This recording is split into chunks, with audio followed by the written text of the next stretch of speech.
And we will get started in about maybe 20 seconds as everyone continues to trickle in.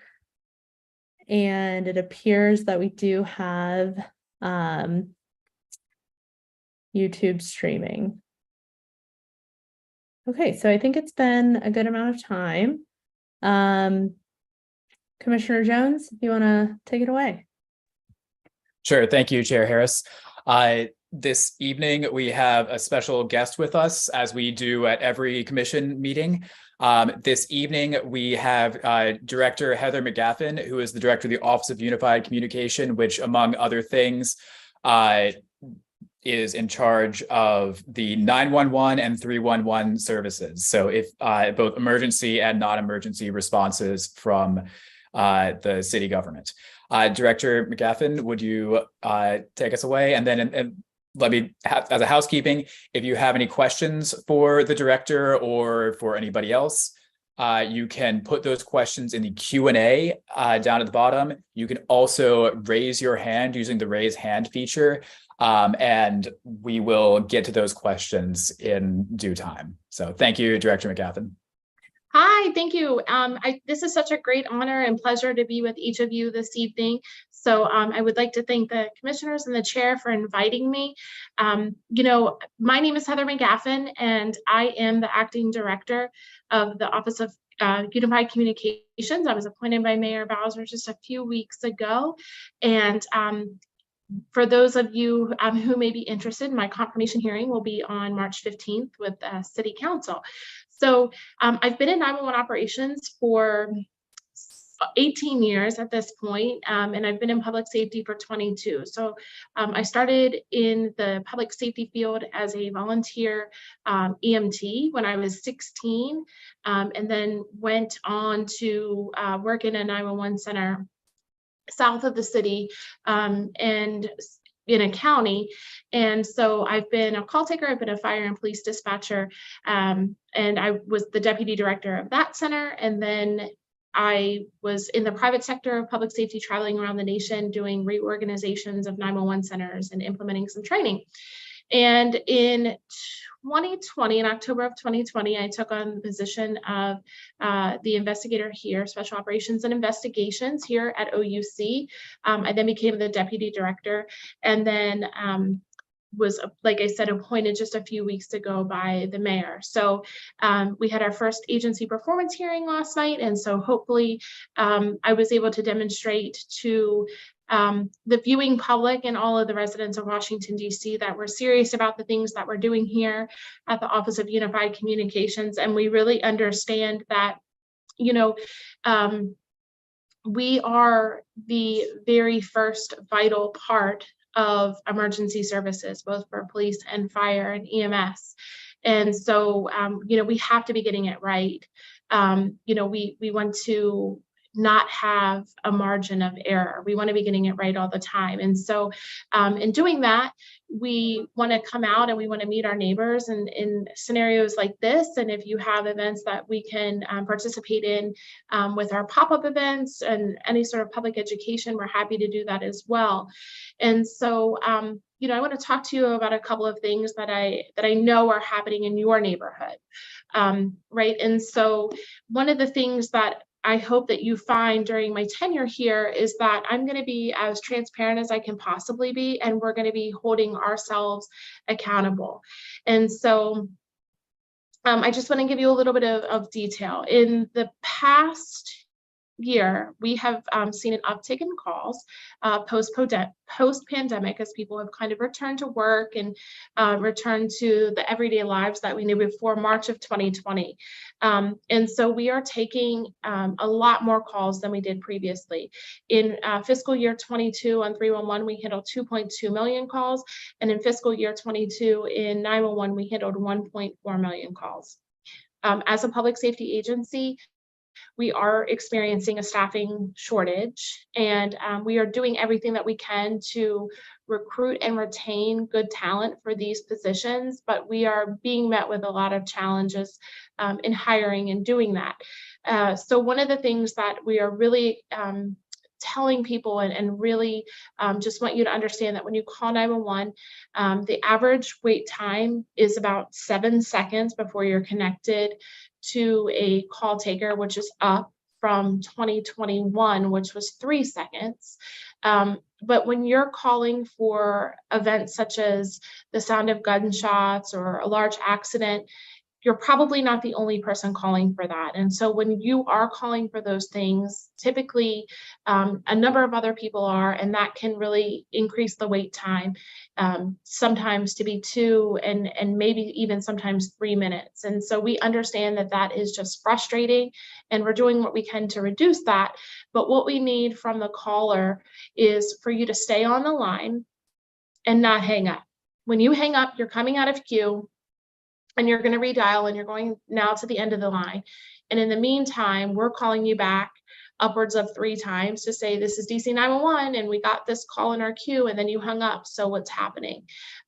We also really want to tell you about our text to 911, especially on large scale events. If you aren't really close to it, maybe you heard the gunshot, you don't see anything, you can text us that you've heard gunshots in the area. We're going to process that just the same.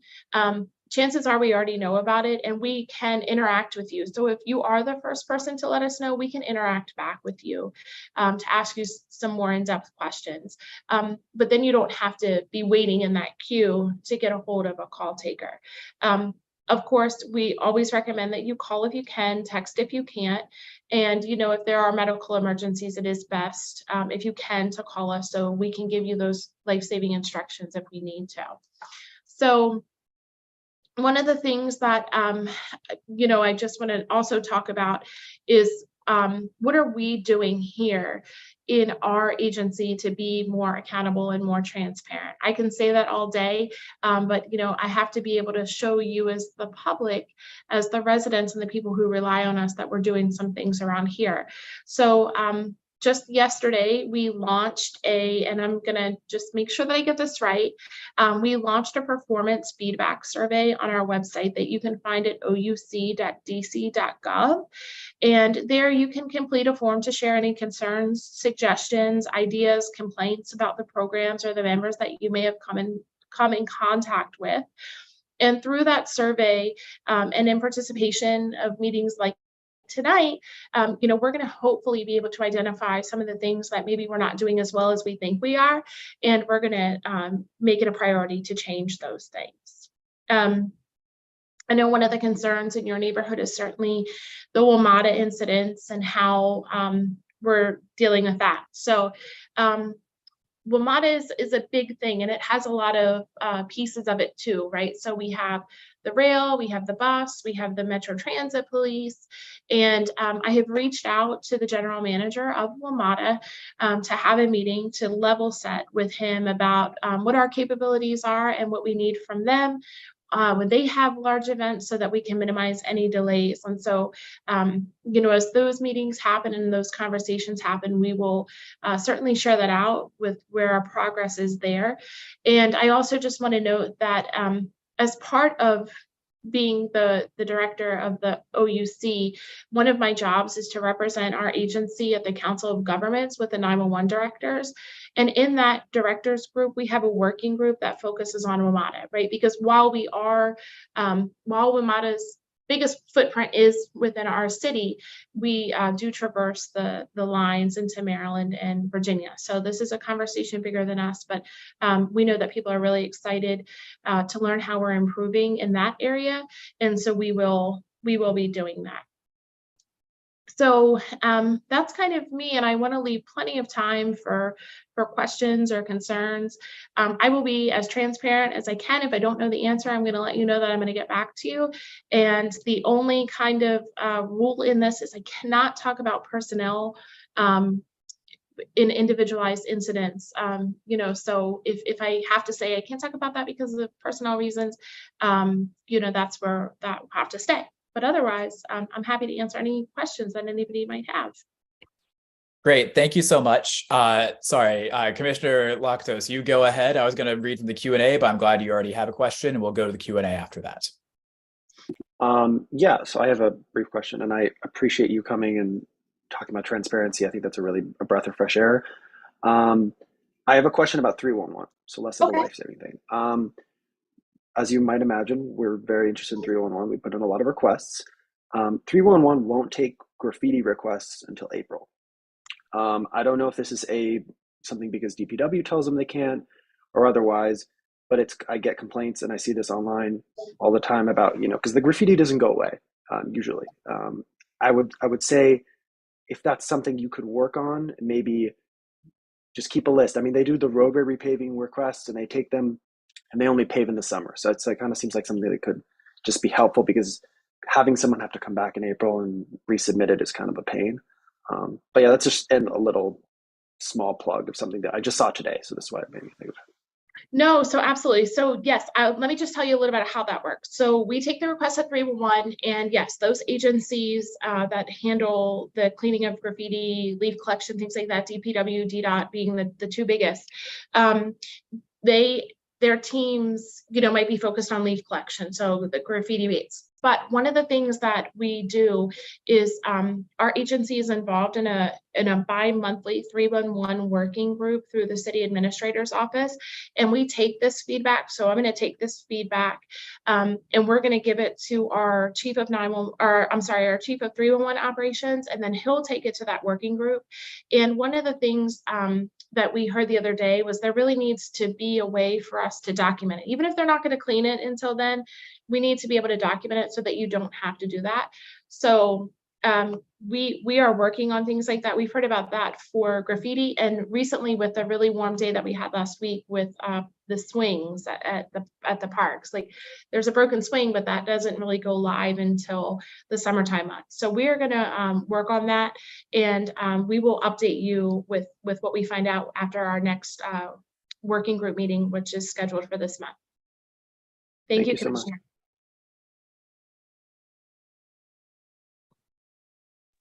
Thank you. I see Chair Harris has her hand up.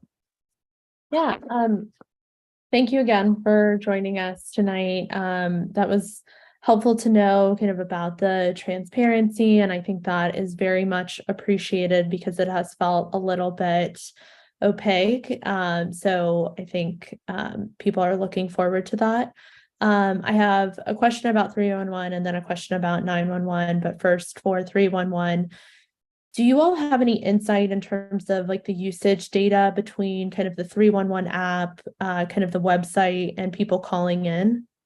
Yes, we do track all of that. I don't have that available right now, and we will but we can certainly get that to you. We publish a lot of our data on our website, and so we can direct you there, or we can also just get you that data, but certainly we can do that.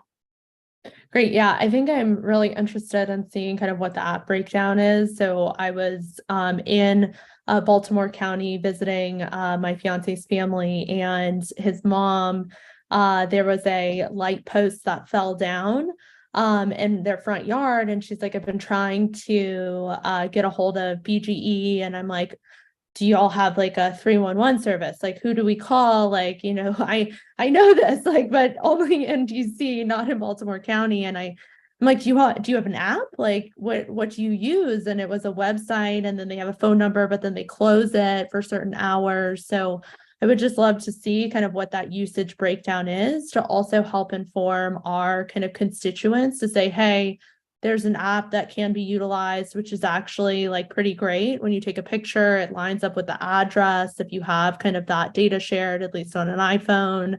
But I'd be curious to see that. Then my next question is, you mentioned that there has been an increase in the amount of time for 911 calls that can be taken because of, staffing shortages. I have called 911 in the past, and I have experienced that kind of delay, and it's pretty alarming because you don't expect that when you're calling 911. And I get it, there are varying cases, and there, it wasn't a huge emergency when I called, but I think all of us have been taught on the call of like, if you're calling 911, that is an emergency. So you have this like you have this notion in your mind that there's someone going to be there. And so is there some kind of pre-message that you all could install or have before to help ease anyone? Because that has been a cause for concern when people get put on hold and then they think, oh my God, like, what am I going to do? Is there something that you all could provide to say, hey, we have your call, please stay on the line. You know, we just are experiencing high alcohol volumes or whatever it is, like we're here, just like, please wait a little bit. So yes. So I'm sorry that that was your experience. We do actually have that. I'm not sure when you called, but we do. It's in English and in Spanish. It says that you reached EC 911 and we're experiencing higher than normal call volume.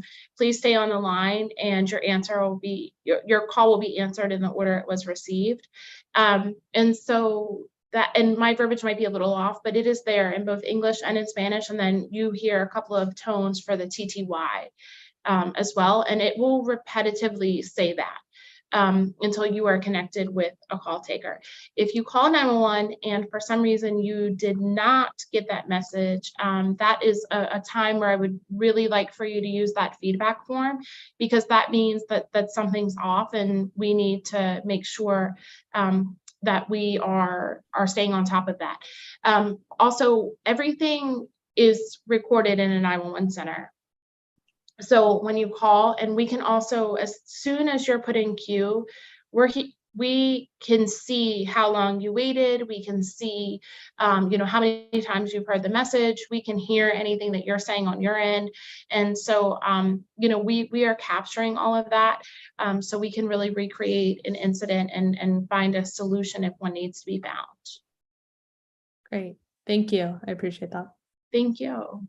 Thank you. I see Commissioner Kensick has his hand up. Then after that question, we will do the written Q&A and then go to the any audience members with their hand up.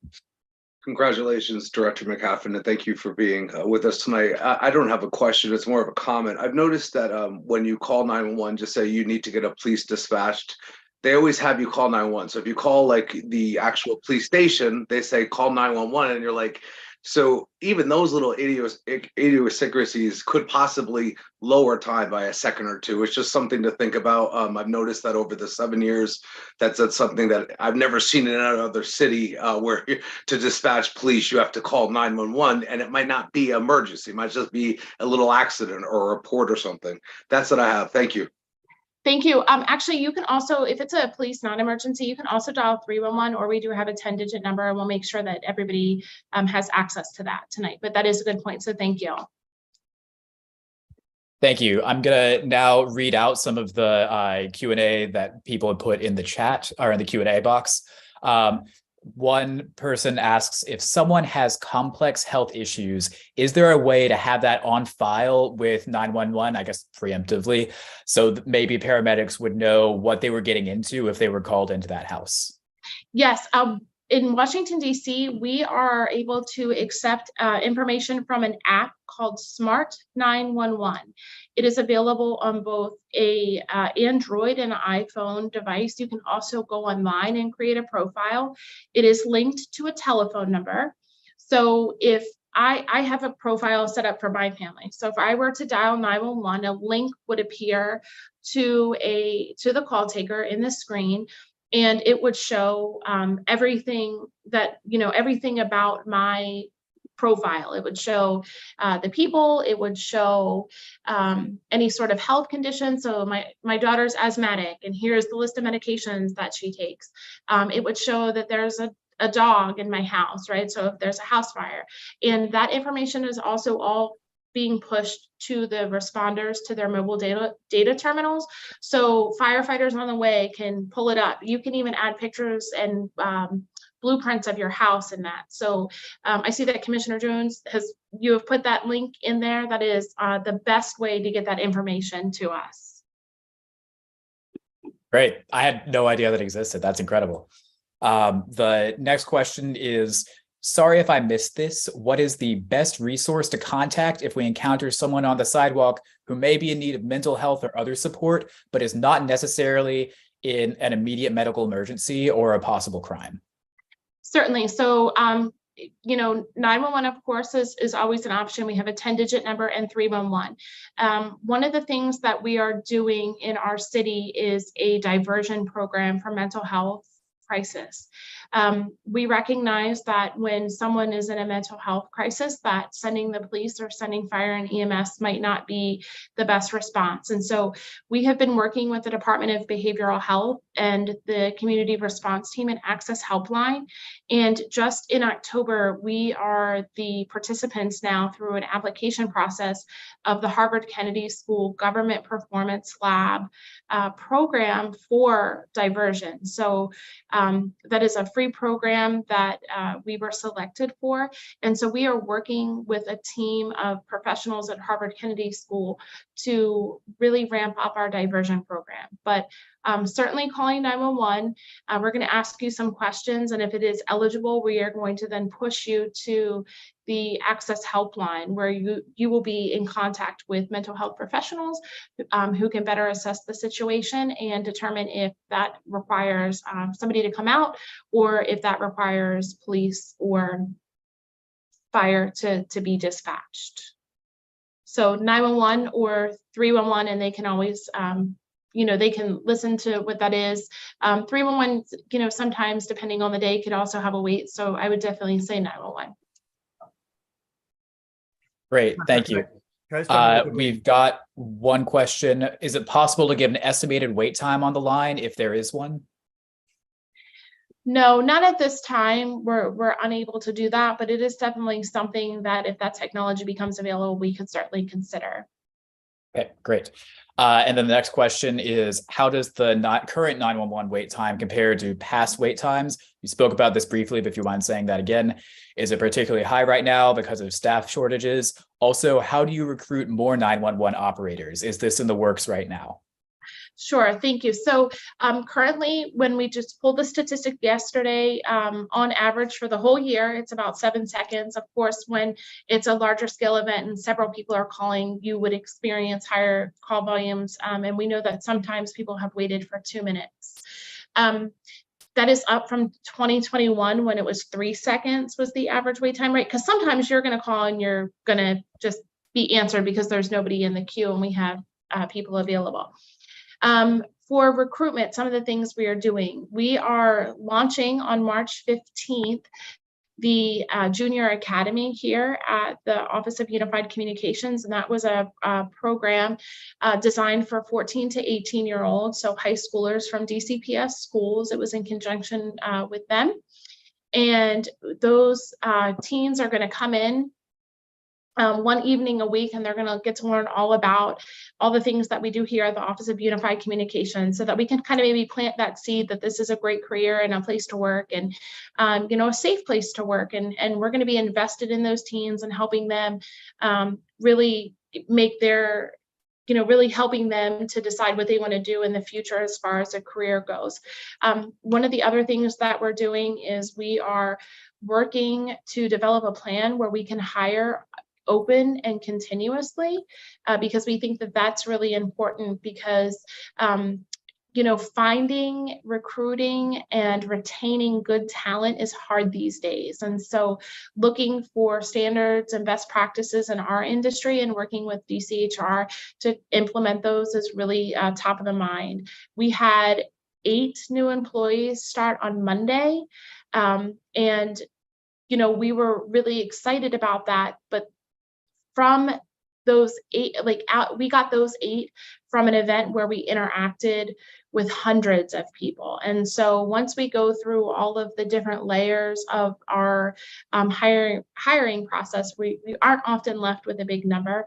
So really trying to educate people about the job and the requirements, because this is a safety secure position. So there are rules against drug use, and we do background checks and psychological inventories and evaluations. So there are a lot of steps to get to become a 911 call taker. You know, but we are really just trying to ramp up how we are kind of showcasing that to the community, right? And getting kids interested at a younger age to come and join our team. Great. Thank you. Do any other commissioners have questions? I saw some hands go up and down. I was just going to add something to the kind of toolbox that Director McGaffin talked about, which is the DBH hotline, which is the 311 number that you gave, and that would route you there. You can also call that line directly. It's 24/7. It doesn't have deployment times as quick as other lines. It's not a replacement for 911, but I've had great service in my personal experience when I've called if someone's kind of potentially a danger to themselves, but it's not maybe immediate or you're not sure. That's an option there. Sure. Thank you so much for that. And also 988 launched on July 16th of this past year. And it is also a great resource. It's answered here in Washington, D.C. by folks at DBH. The one thing I just want to say about 988, which is a little bit different than 911 or 311, is that it is routed based on an area code, not routed based on location. And so if you are from California and you call 988 from Washington, D.C., it's going to send you back to California for 988. So in those types of situations, you just would have to recognize that if you call 911, we can transfer you to 988 with that dynamic location.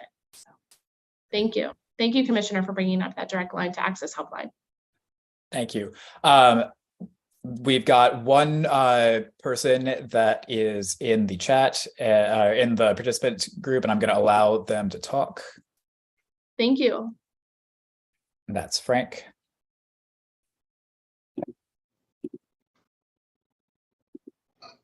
I'm not, is my hand raised? I'm sorry about that. No, sorry. Oh, yes, sorry. All right, that's that then for Frank. And then we've got one last question, which is, what is the entry wage for a 911 call taker? It is between 40 and 50,000. I will get the actual number because I should know that right offhand, and I don't. I'm so sorry. I will get that to you, and I will also we will share with all ANCs our open posting when that becomes available. So just give me a few minutes, and I will get that to you guys. Great, thanks. We have one more question in the chat that is about the trash situation. I'm Director McGaffin. I'm going to let you off the hook on that one slightly, in that it is the Department of Public Works that generally deals with trash. However, I have had a lot of success in getting the Department of Public Works to deal with trash issues by going through 311. And Director McGaffin, would you briefly describe what are the various ways that you can submit an issue to 311? Sure. So a couple ways, and I pulled up my app. So if we were going to talk about that, I was going to put in the request right now for whomever that was. But you can download the app, 311 app. You can go online to our website and you can get 311 that way. You of course can call 311. We're open 24/7. We also follow social media. So if you want to go on social media and tag us, we have a great social media team who is looking for those things, and that's on Twitter mostly. So you can tweet us and we'll get back to you. But I would highly recommend everybody download the app. The app allows you, as does social media, to take pictures so we can see exactly what you're looking for. And actually, when you pull it up, one of the biggest ones are, of course, the residential bulk collection. So if you have a big item that needs to go, like a couch or a mattress or something like that. And then, of course, there's the missed trash collection. And then you can also text DC 311 to 32311, and then also we have the online portal and a chat feature there. So lots of different ways. And then also this summer, we are going to be launching a program where we're going to have like resident 311 agents. So our agents that live in the city are going to be out in their neighborhoods taking on request and kind of walking the streets. We always do walks. So if you all in 1B would like to host a walk, we can send some of our 311 team out there. And then what we're doing is we're putting in service requests live as we're walking down the street with you. So it's a great way to meet our 311 staff. I think some of us will take you up on that. Thank you for offering that. One final question, and then we will go to the main commission meeting session. Are you also planning to post part-time positions to address the shortage? So right now, part-time is not on our radar. And the reason why is because there is very specific training to become a dispatcher, or a call taker. And one of the things that we are doing though, is we're looking to our neighbors to see if we could share resources at times. But because this is actually a widespread issue in the region and across the nation, having shared resources doesn't really work as well as maybe it would if only one PSAP or one 911 center was having a shortage and others were fine.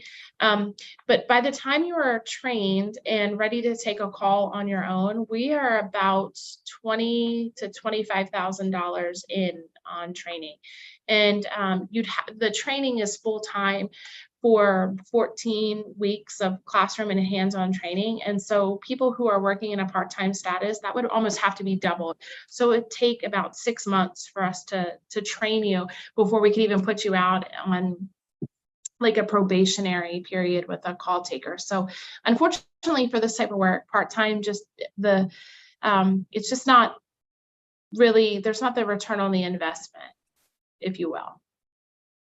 Great. Thank you. That makes a lot of sense.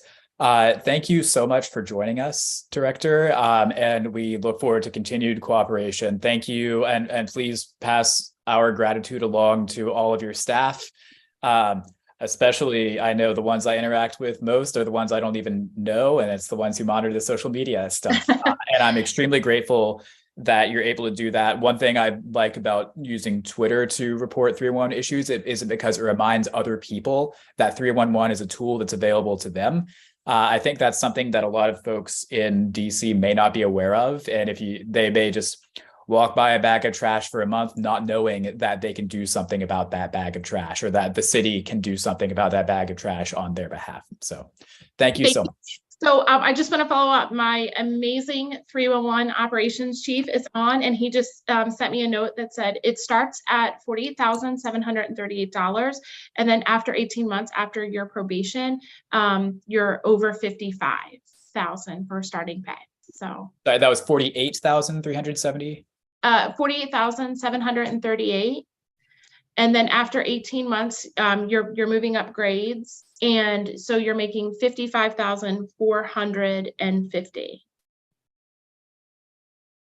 All right. I'm putting that in the Q&A session. And if those numbers are incorrect, we can get corrected on that later.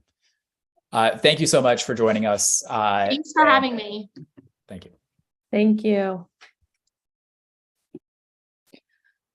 Okay. It's Thursday, March 2nd at our ANC 1B monthly meeting. I call this official meeting to order at 7:07 p.m. Mr. Secretary, would you please call the roll? Just give me one moment. Commissioner Handerhan. Present. Commissioner Holohan. Present. Commissioner Sycamore. Present. Commissioner Lakatos. Present. Commissioner Kensick.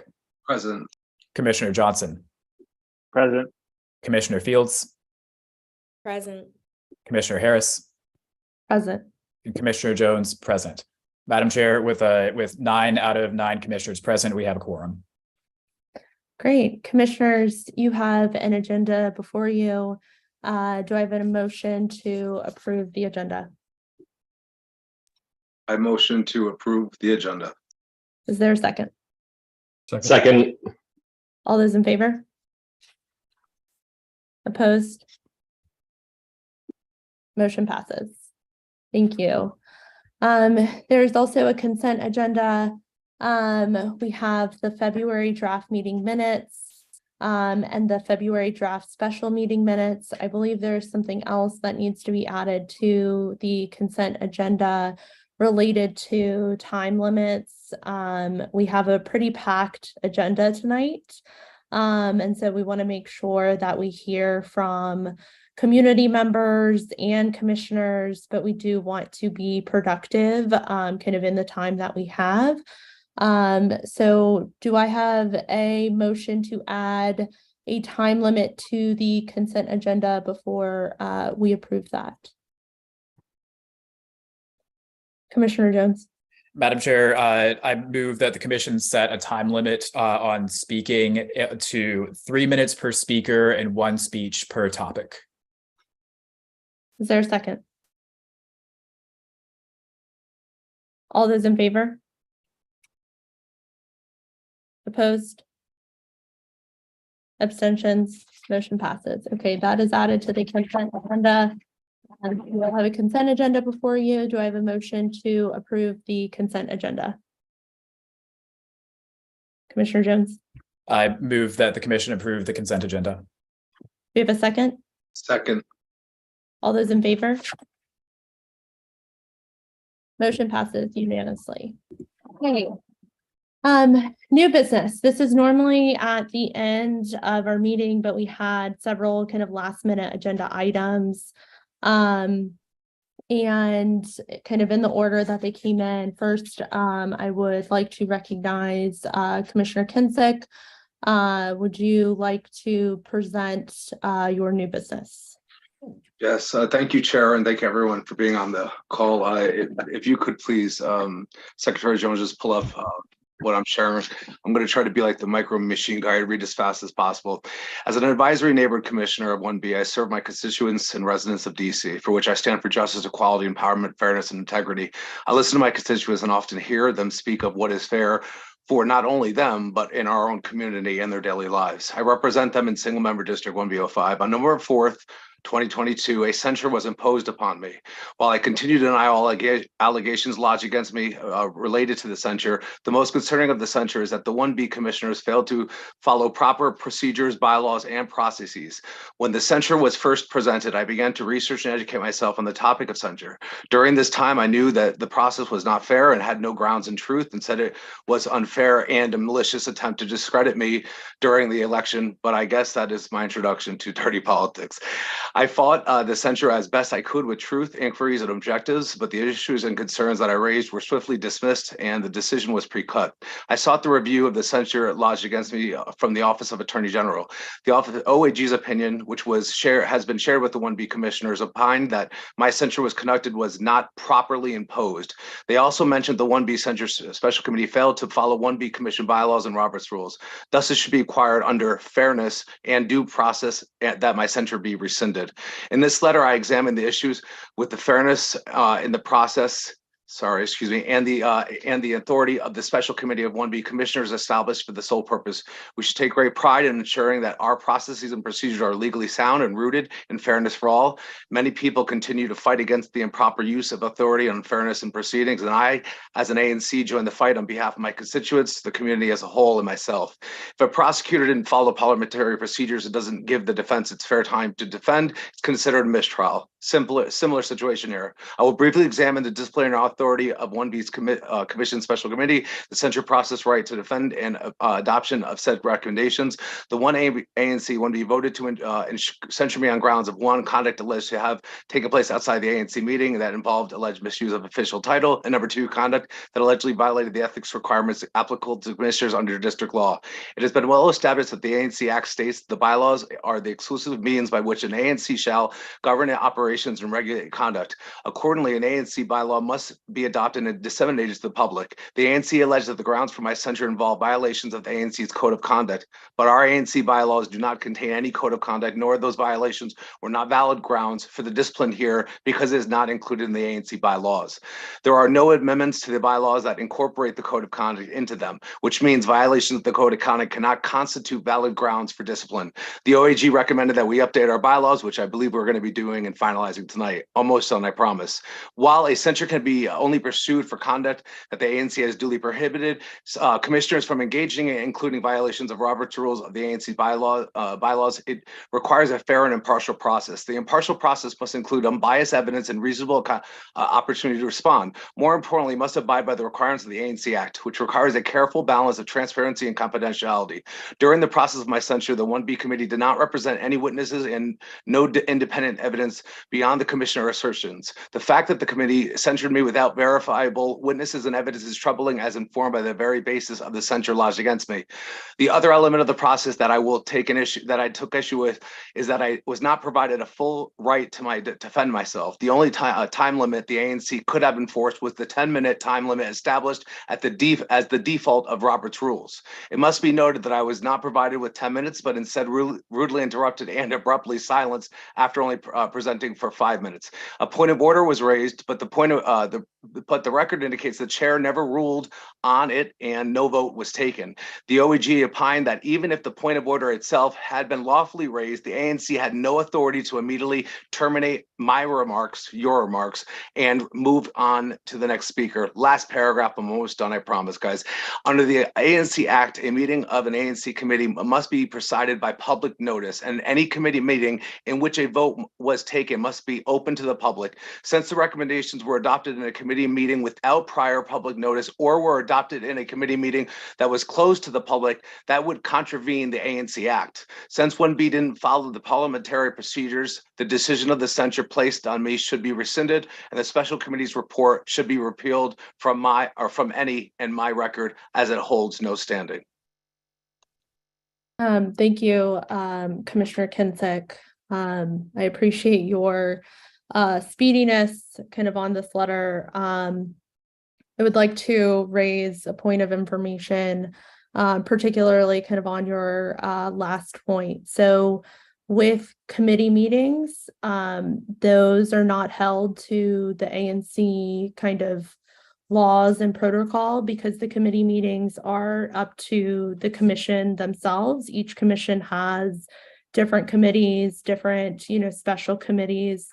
So we do our best to properly notice those to ensure that the community knows about them and that it's not just a kind of quick thing, but committee meetings are not held to the same legal standards. So that is one note. And then another point of information is that we cannot strike the special committee's report, nor can we strike anything from the minutes, as that goes against government transparency.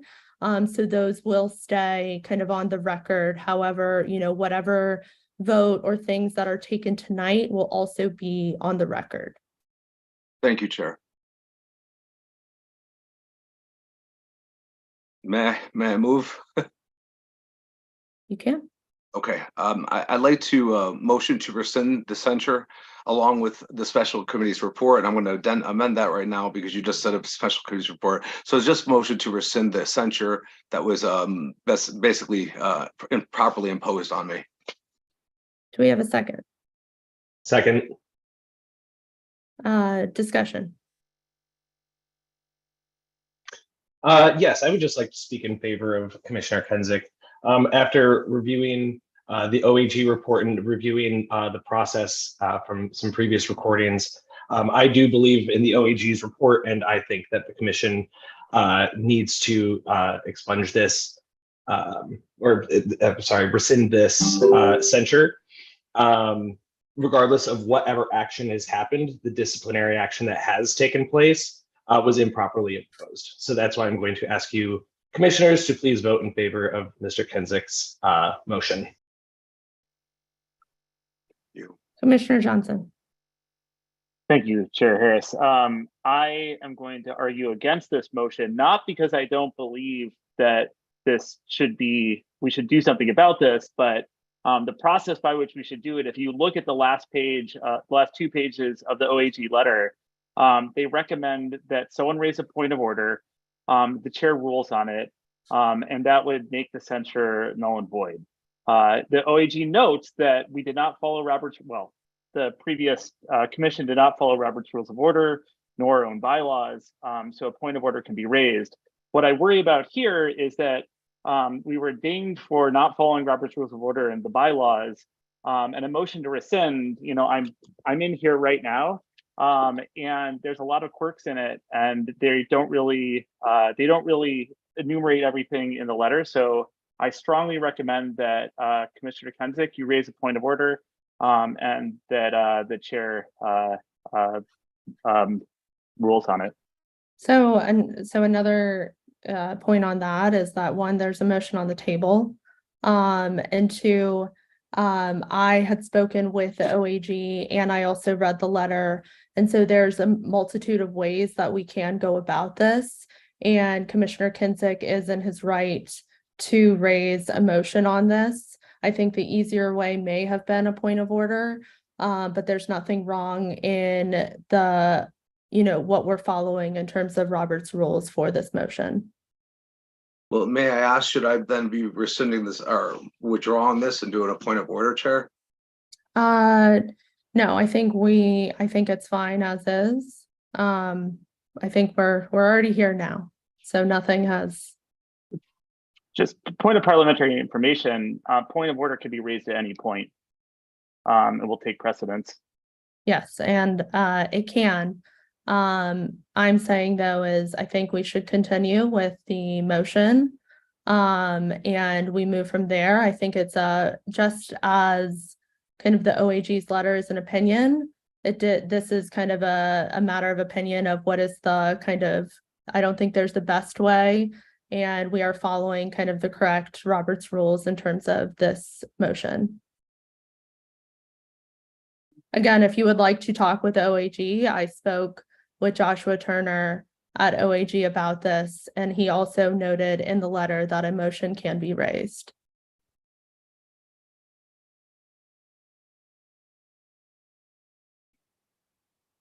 So I would like to make a point. So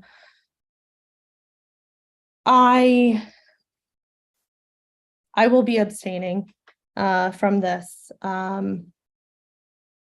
I think this is very difficult because I think procedurally, the commission, and I'm saying we because I was a part of the prior commission, there, as the OAG stated, even though we did take kind of their advice on how to conduct kind of the special committee's proceedings, we didn't follow, I guess, the right protocol, and we are kind of backtracking in terms of making sure our bylaws and our code of conduct is strengthened. However, I feel very, and Commissioner Kensick, I struggle with this because you and I have talked, and I think I am, as I've stated, I think we're very open to, we're at a new term, a fresh start, but the substance of the censure, particularly, I'm speaking for myself, that was around me.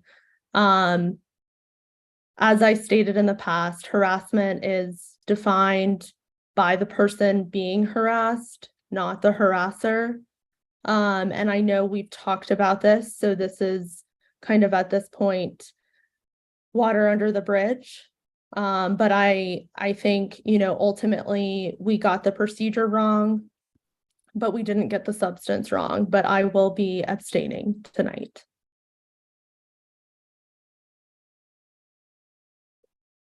Is there any other discussion? No, the only thing I would say is that, we all could do things better. I think that we all learned. I was part of the last commission as well. We learned, we move on, and I just want to put this behind us. That's all. Thank you. Okay. All those in favor? I'm sorry, just really quick point of clarification. All those in favor of supporting the motion, correct? All those in favor of repealing the censure, which is in favor of the motion. All those opposed? Abstentions? Motion passes. The censure has been rescinded. Thank you all. Okay, moving on, there's another new business item that came in kind of from the ABR committee. Commissioner Holohan, do you want to kind of quickly talk about that? And I do know that there is a community member, Mr. Frank Chauvin, who would like to also kind of talk a little bit about this. Sure, if we could first promote Frank as a speaker. This is regarding ANC asking Ward 1 council member to adopt a motion regarding the U Street Safeties Initiatives final report. Wanted to bring Frank on, as this was his motion during our committee meeting a couple weeks ago. You can better describe this. Frank? Good evening, commissioners. Thank you for the time. Thank you, Sean, for introducing this topic. The U Street Safety Initiative was instituted mid last year by our Ward 1 council member to sort of turn back the problems that are well known, including 60% of Ward 1 crime occurring on the U Street corridor. So she hired a consultant, put together an effort, surveyed 300 people by writing, spoke with 25 persons. That is, the consultant spoke with 25 persons, and then held meetings with about 50 persons to survey issues in the neighborhood to help turn around our beloved home grounds here that we call the U Street neighborhood. A lot of my neighbors participated and opined about the state of affairs of alcohol, the alcohol code, and how difficult it is to turn around some of the bad behaviors and issues that we have in our neighborhood. And there was a draft report completed by the council member's office in November, and the final report is coming out at any time. And I'd say, 3 weeks to 6 weeks, expectedly, final report of the U Street Safety Initiative. One of the 4 goals of this initiative is to, let's see here, I'm gonna quote, one of the 4 goals is to, turn around the rebalance and help out the residences and sort of the problems that the residents are facing due to the nightlife, and part of that is alcohol code. So I have worked on the ABR committee, serving under Commissioner Holohan's tenure as the chair this year, but I've been serving for 4 years, and both past alcohol committee, who we call the ABR committee, have the 2 past chairmen have supported alcohol code reform because they understand the systemic and deep problem with the code and having it help the community. We're not anti-business. We just want to ensure that business can be worked side by side, being a good neighbor. And that's the whole effort of settlement agreements and the process that the ABR or alcohol committee undertakes. So I asked the council member to include alcohol code reform in her report because it's so important to the U Street community and to my neighborhood and to my living here without being forced to move. And she said she would consider it.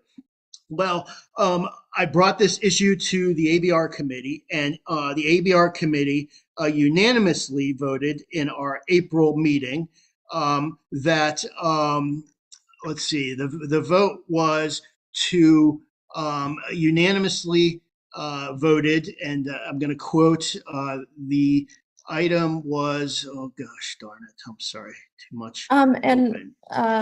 Frank, as you're pulling that up, I just want to kind of point to the clock that we just want to kind of get through this as quickly as possible. I understand though the value of this, so I just wanted to quickly chime in here as you're trying to find your spot. Yeah, I have it. The motion approved pretty unanimously by the committee in our meeting 2 weeks ago, our February meeting.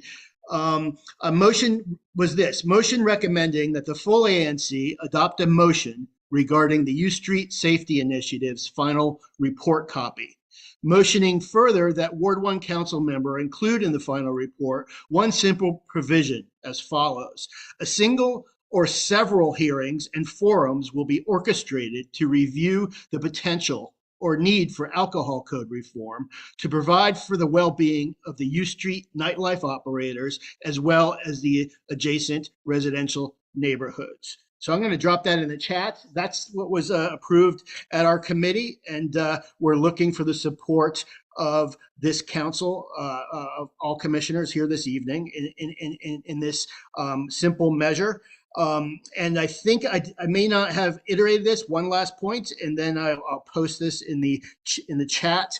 But that both past chairmen of the alcohol committee support alcohol code reform. I think I said that, but I'm sorry, I lost myself when I lost my document. And I'm going to post this in the chat, and then I am done. And I appreciate your thoughts on this evening and your support of the ABR committee. I just posted. Thank you. Thank you for that, Frank. I appreciate it. Is there any discussion on this? I said, oh, sorry. Go ahead, Commissioner Sycamore.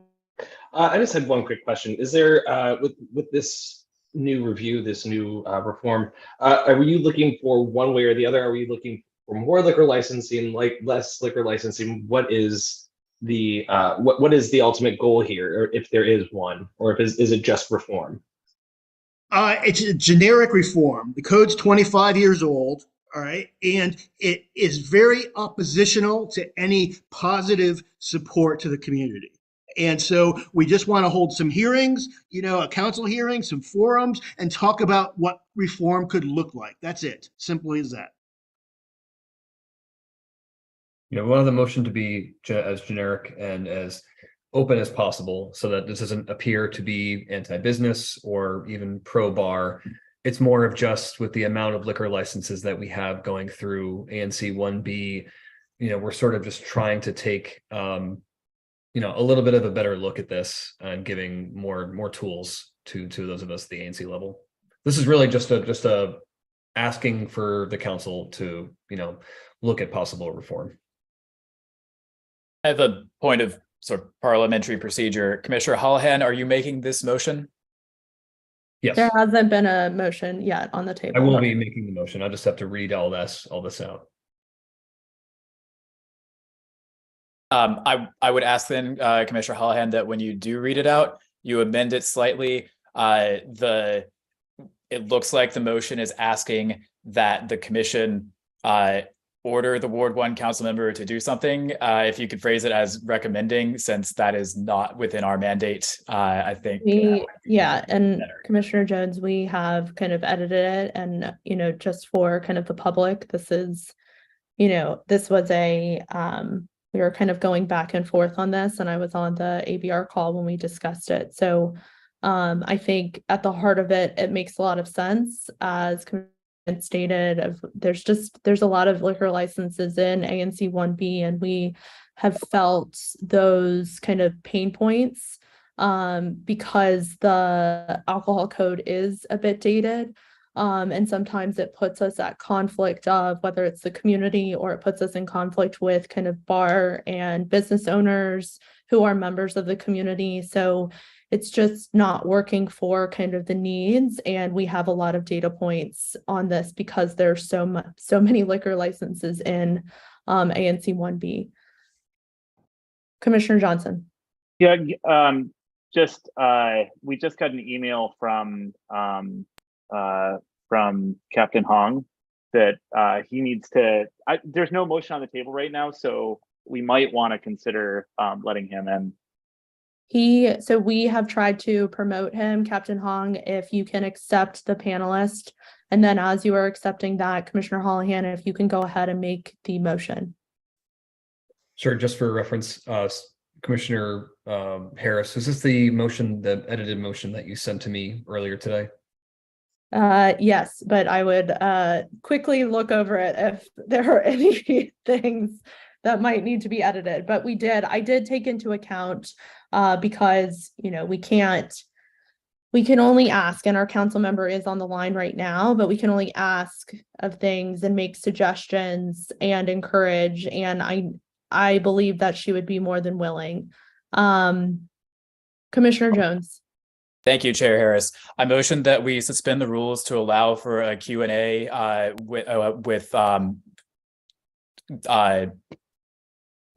Deputy Officer Hong. I apologize, I've lost track of your rank. On recent safety issues, allowing Hong the up to 7 minutes to speak, followed by Q&A. I think this is a larger subject, so if we get through, sorry, that was a motion? That was a motion, yes, ma'am. Is there a second? Second. All those in favor? Opposed?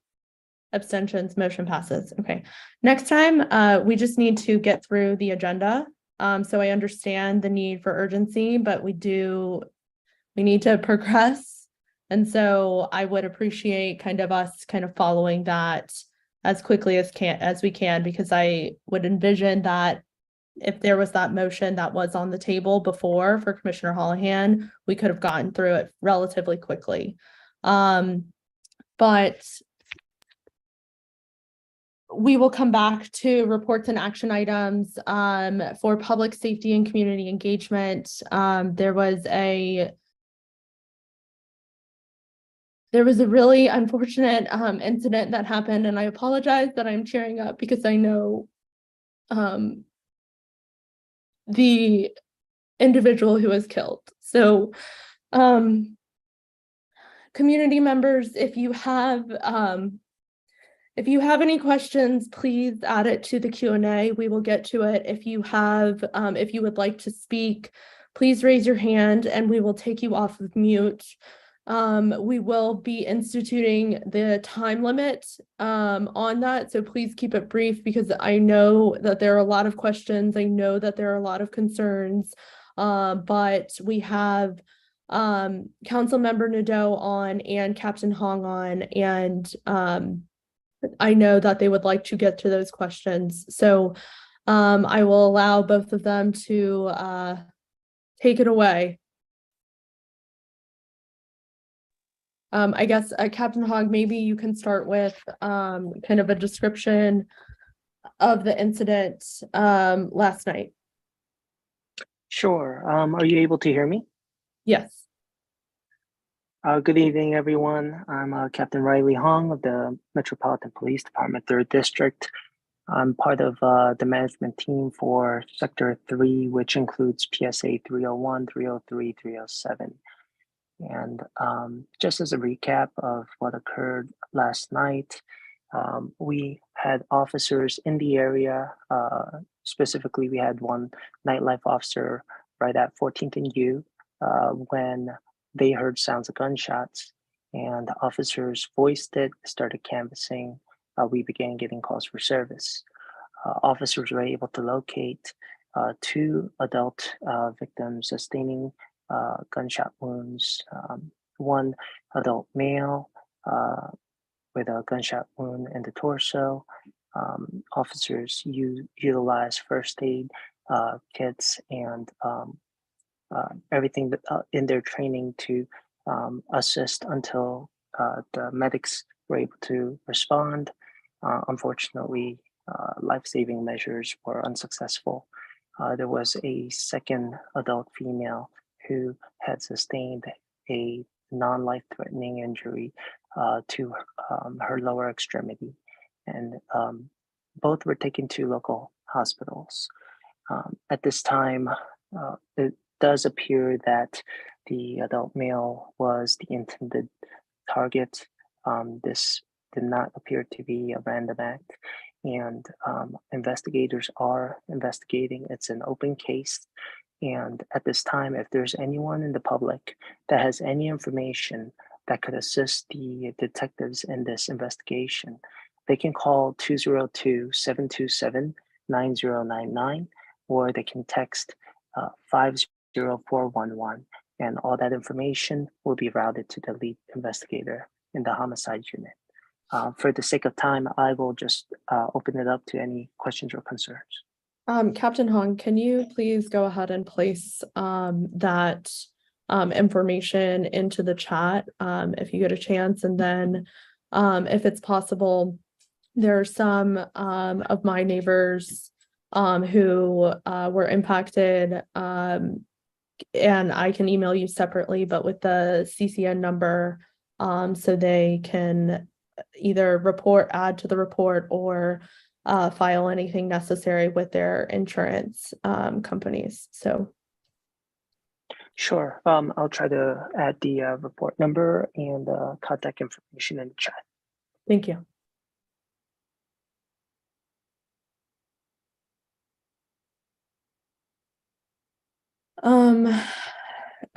Council member, this question is for you, but I think it's more related to our previous discussion. So it's in regards to the U Street Safety Initiative.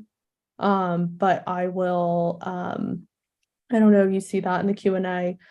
Captain Hong, there is a question here. What is the plan for 14th and V? This is an open air drug area, I will say alleged open air drug area. The person who was killed was well known in the area. The corner is a constant area of gun violence tied to drug markets. Will there be targeted action like floodlighting with cameras, as has been done in the area in the past? Sure. Yeah, I will say that in PSA 301 and the 1400 block of V does fall into PSA 301. This is probably one of the hotspots in 301 that we continuously give attention to, especially in the warmer months. And it's a combination of the historic violence, but also the burgeoning nightlife activities, and the fact that many of the attendees to the nightlife establishments do park in the area. Sometimes there's disputes that may originate elsewhere and lead to where they park their vehicle. But what we're doing immediately is kind of what we had success this past summer by initiating a footbeat during the evening overlap. So when we have the evening and midnight officers together, working together, we're having, starting today, 2 evening officers take footbeats in that area, 1400 block of V, and also to monitor the 2000 block of 14th Street to ensure that we're visible, that we're also setting the tone that we're not going to allow conduct that is prone to or observed in relation with the violence, such as hanging out, drinking in public, gathering around, possible drug dealing or use. And we're doing that. And once the evening shift is gone, we will also be supplementing with midnights. But we've also been able to relocate one of our mobile crime cameras. And I believe I've seen the correspondence. I'll be working the midnight shift today. I'll verify for myself, but it is set up, I believe, right at 1414 V Street Northwest. And we'll have that for the near future. And since the last, prior to this, since the last act of violence we've had in the 1400 block of V, I've also reached out. I've submitted a 311 request for DDOT to complete a traffic safety survey just to see if speed humps or speed tables in the 1400 block of V would enhance public safety, as many of the violent incidents in the past have involved possible vehicles fleeing westbound. And so it's many different aspects of it. I know we're also reaching out with faith-based organizations to reach out. And I've also met in the past with the father of the church right there in the 1400 block of V. And in our conversations, we've had some productive discussions where he wanted to improve and help improve the public safety. So one thing was that the trees on the private property may be making the street darker or inhibiting existing cameras in the block. And so I know that that was one thing they were working on just last summer. And also they were looking at enhancing the installation of cameras on their property to assist our investigators. So we will continue to see what we can do structurally, environmentally to promote constant improvement. But at the same time, our officers will be focusing on the area.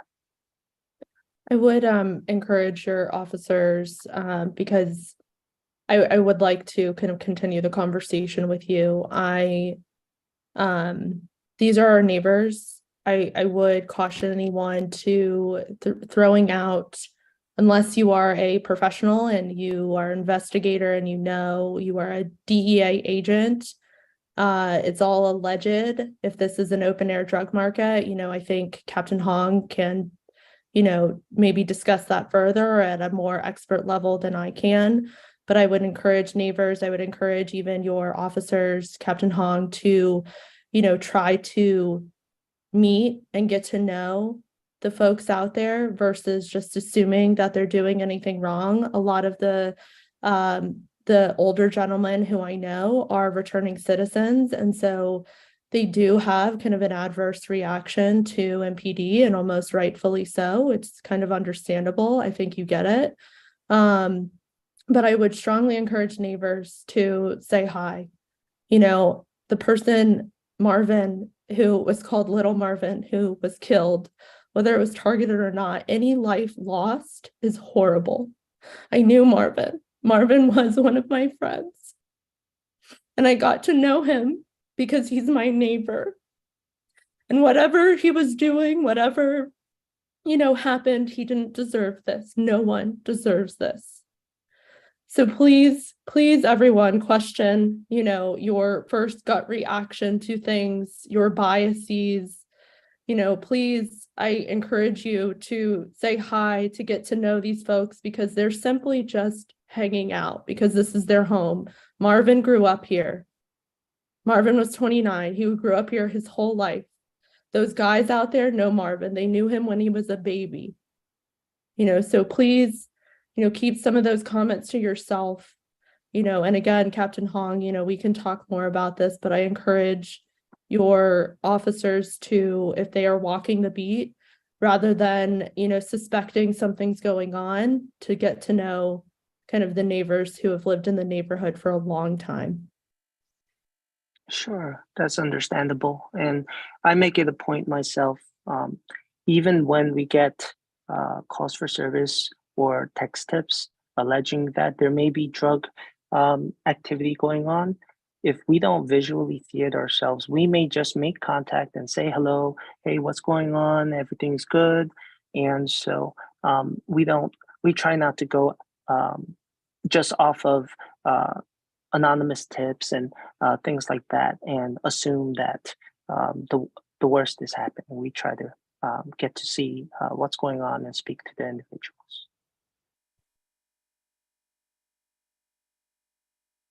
Thank you.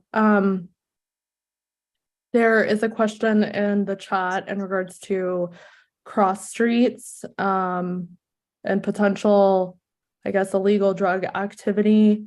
And I'm putting illegal in quotes. Almost all are out of cars without DC registration. What is being done, I think, in terms of, maybe this is more a question on kind of temporary tags, kind of maybe illegal parking. What can folks do with that? And maybe Councilmember Nadeau, you can shed some light on that as well. Sure. As far as any temporary tags, illegal tags, if there's any vehicle that's in any kind of violation, parking violation or whatnot, that could be called in and then the investigating, whether it's traffic enforcement or MPD, whoever responds, they would be able to possibly determine if there's any foul play going on. Otherwise, any violations could be addressed. We have officers that to investigate information such as that. Sometimes we get information that there's a suspicious vehicle, this is the lookout, and this is the tag number. And sometimes it turns out that the vehicle is perfectly fine, it's just a visitor. And sometimes it does happen to be matching the lookout for maybe a vehicle that's been seen driving around, possibly looking into parked vehicles for possible theft from autos. So any information that the public sees, if it seems suspicious or it seems like there's some violation going on, it needs to be investigated. I highly recommend 911 is probably the best method. But if you don't have the time to speak and answer some questions that the dispatchers may have, 50411 with a good address description, the address to include the quadrant of the city, that would be enough for the dispatchers to create a ticket. And if it involves MPD's response or another agency's response, they can assign it to the appropriate agency.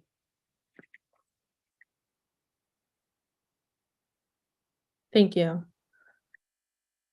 Councilmember Nadeau, would you like to kind of say anything on this incident? Yeah, but I know you have your full agenda, so I'll try to keep it tight for you.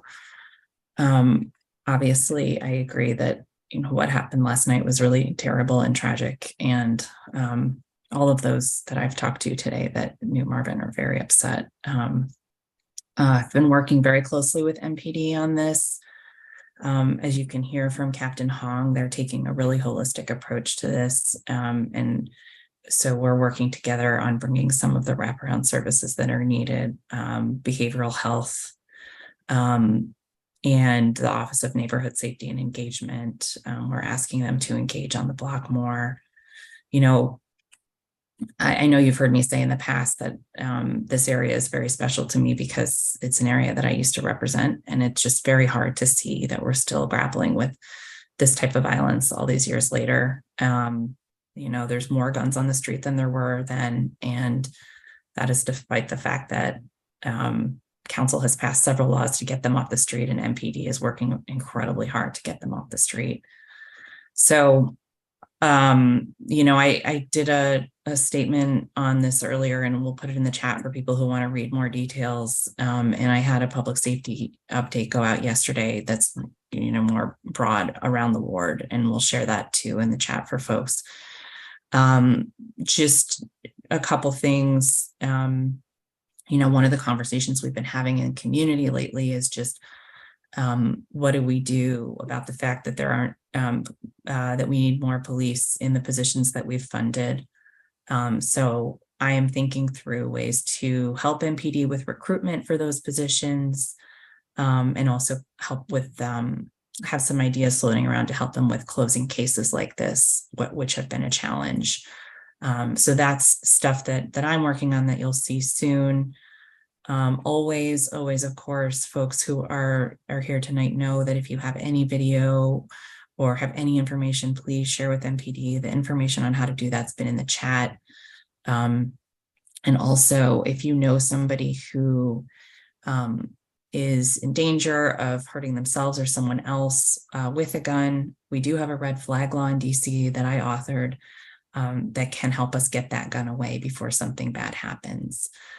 So just know, ANCs and community members, that all of us are working really hard on this issue so that we don't have another tragic loss like this in our community.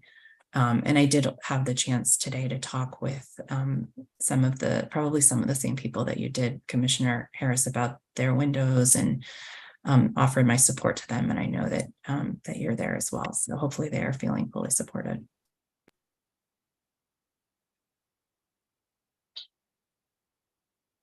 If there are any questions for Councilmember Nadeau, please drop it in the Q&A. There is a question here, and I think we can answer some of it. It's on kind of the development of 1617 U Street. I think you see it. I will note that one, it is a public piece of land, and I believe from what we've heard from DEMPED, and I think even you too, council member, is that there is the hope, and I think there will be the requirement in the RFP for there to be FEMS and MPD still located there. I will also note that 3rd District headquarters is not in good shape. I'm sure Captain Hong would agree. It's not like it's falling apart.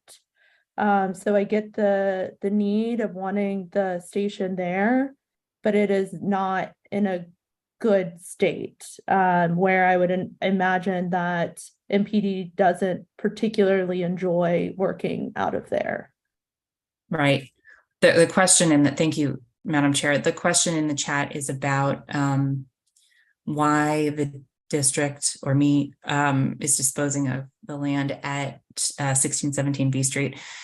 There is an RFP out right now. The ANC will have the opportunity to weigh in on for the redevelopment of that site. It has not been determined if it would be a sale or a long-term lease, but what has been determined is that both the police and fire station need to be renovated, updated, et cetera. And there's a desire by lots of people in government and in the community to build housing over top. So through my efforts, we've been able to increase the allowable height on that site. And I have also advocated along with Councilmember Pinto for a library to be added there too. Point of information, Councilmember, I think the RFP isn't out yet. It's more the intent to issue an RFP. You're correct. Okay. Yes. There is a long process ahead, I should say, which will include an RFP. And right now, of course, you're right. What's happening is this is a little off topic, and I'd be happy to sidebar with somebody later if you prefer. I know you have a long meeting. I know you have a long meeting ahead of you, and this wasn't the point of this particular part of the meeting. So I'm happy to talk more later about that at another meeting, or if that person wants to contact me, I'll put my contact info in the chat. Thank you. And we will cover it in the Economic Development Committee update. There'll also be a community meeting March 16th for anyone interested. And Councilmember, you're welcome to join. DEMPED's going to be our featured presenter. Delightful. Thank you. Commissioner Kinsick. Yeah, I actually want to go back to Councilmember Nadeau. This is the second meeting we've had now in 3 months, and I'm going to bring up crime again to you. I know you stated in January crime was down, but I do know guns are up. I think that's really well known. I do want to commend our police that are on force. I think that it's again, thankless job. I will go on record again and say, as a second term commissioner, that the police need our help. They need our help, not just in locating or being an extra set of eyes. They also need our help to tell our superiors, like Councilmember Nadeau and the mayor's office, of why police are important. And when we have a shortage of police, it's not going to make things really much better with the uptick in crime of guns. So I think that needs to really be paid attention to. And that was more of a statement, not a question. Thank you.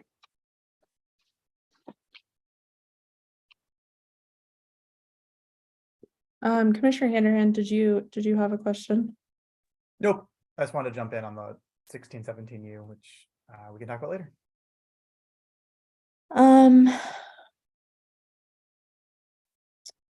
Okay, there are a few questions in here. I think this one, are there any new measures or policy? Did you want me to do? I'm just going to ask it, but then I'll leave it up to you to decide. But what new measures can we expect to make prosecution easier and punishment harsher whenever someone is found with an unregistered firearm? Yeah.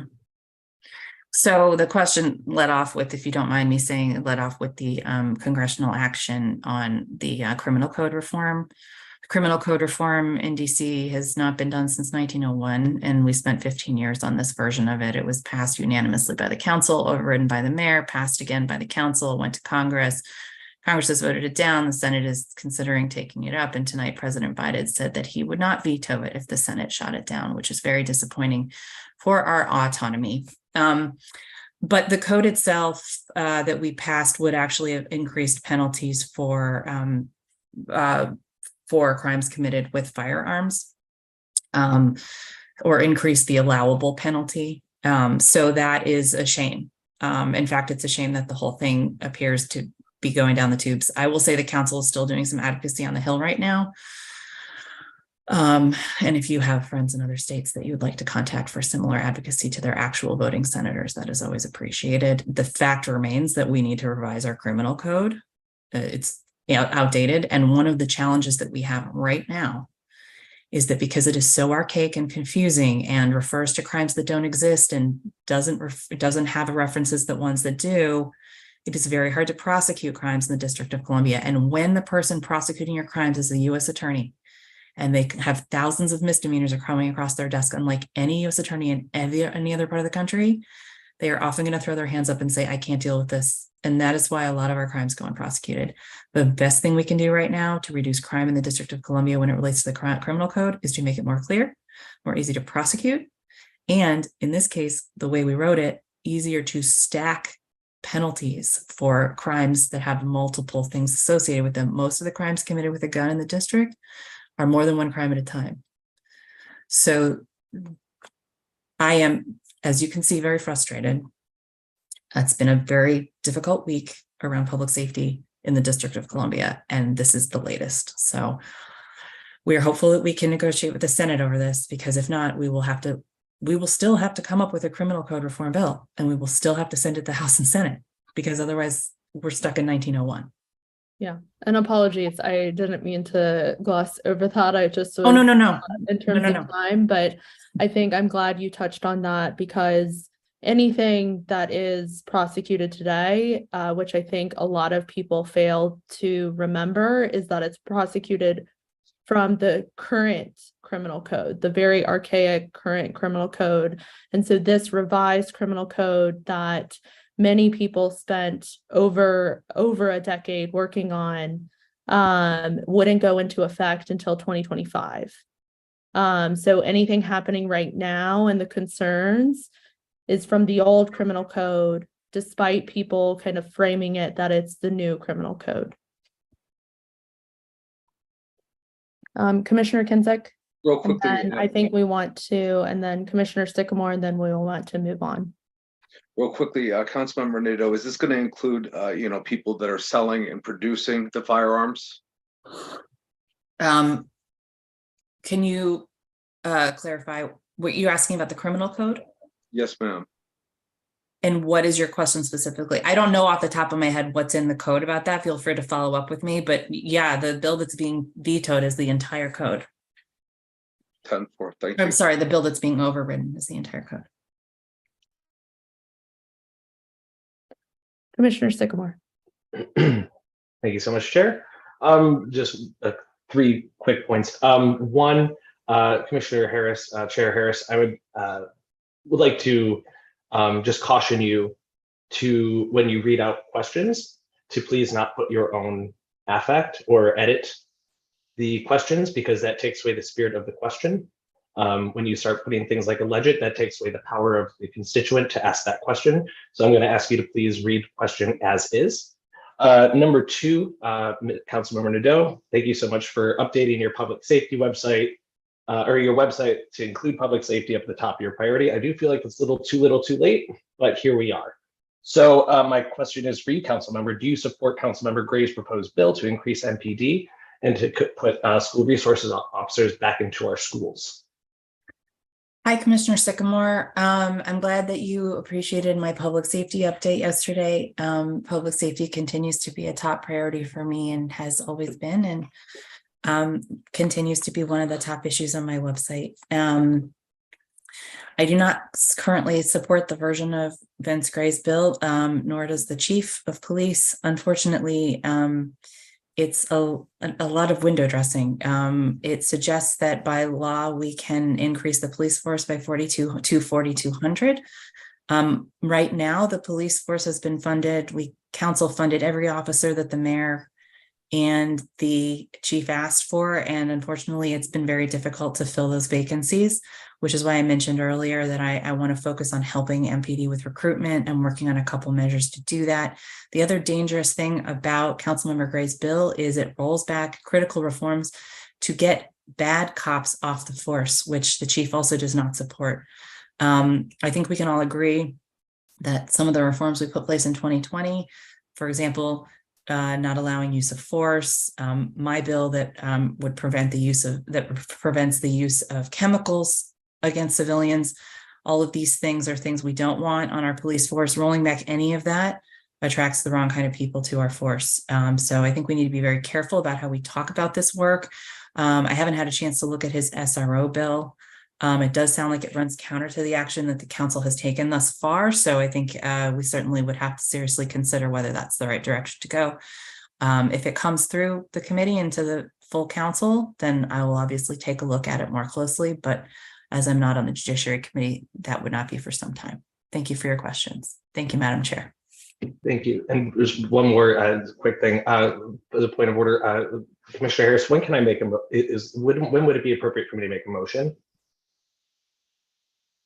What is the motion pertaining to? It's pertaining to a special committee or task force related to crime. If we're gonna go back to kind of the new business and then back to reports and action items and then circle back to kind of public safety, you could, I think it would actually make sense in new business because it's not on the agenda. So we'll circle back there in very shortly. Thank you so much. I call for orders of the day. I'm sorry, what is that? I call for orders of the day. Can you please explain what that is? We suspended the rules to allow for the section. Calling for orders of the day would rescind the suspension of the rules.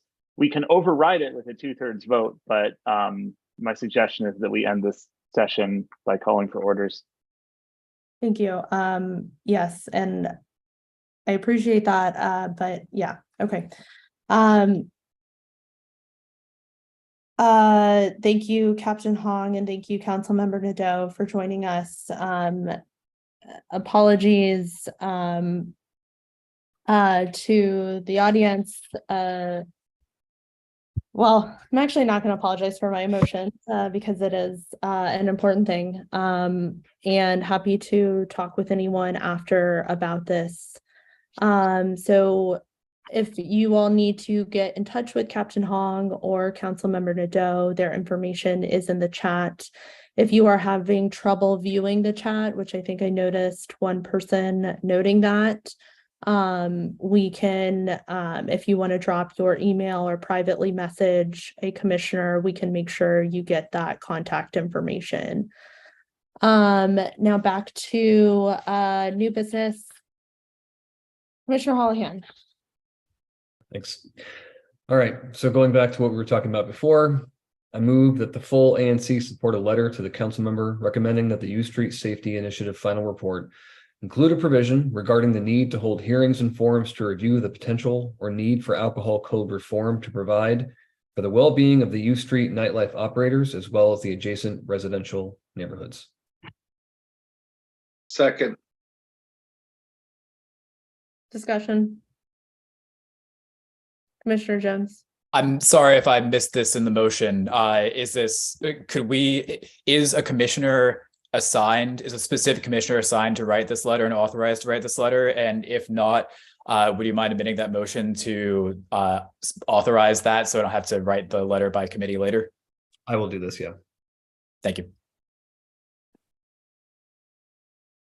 All those in favor? Sorry.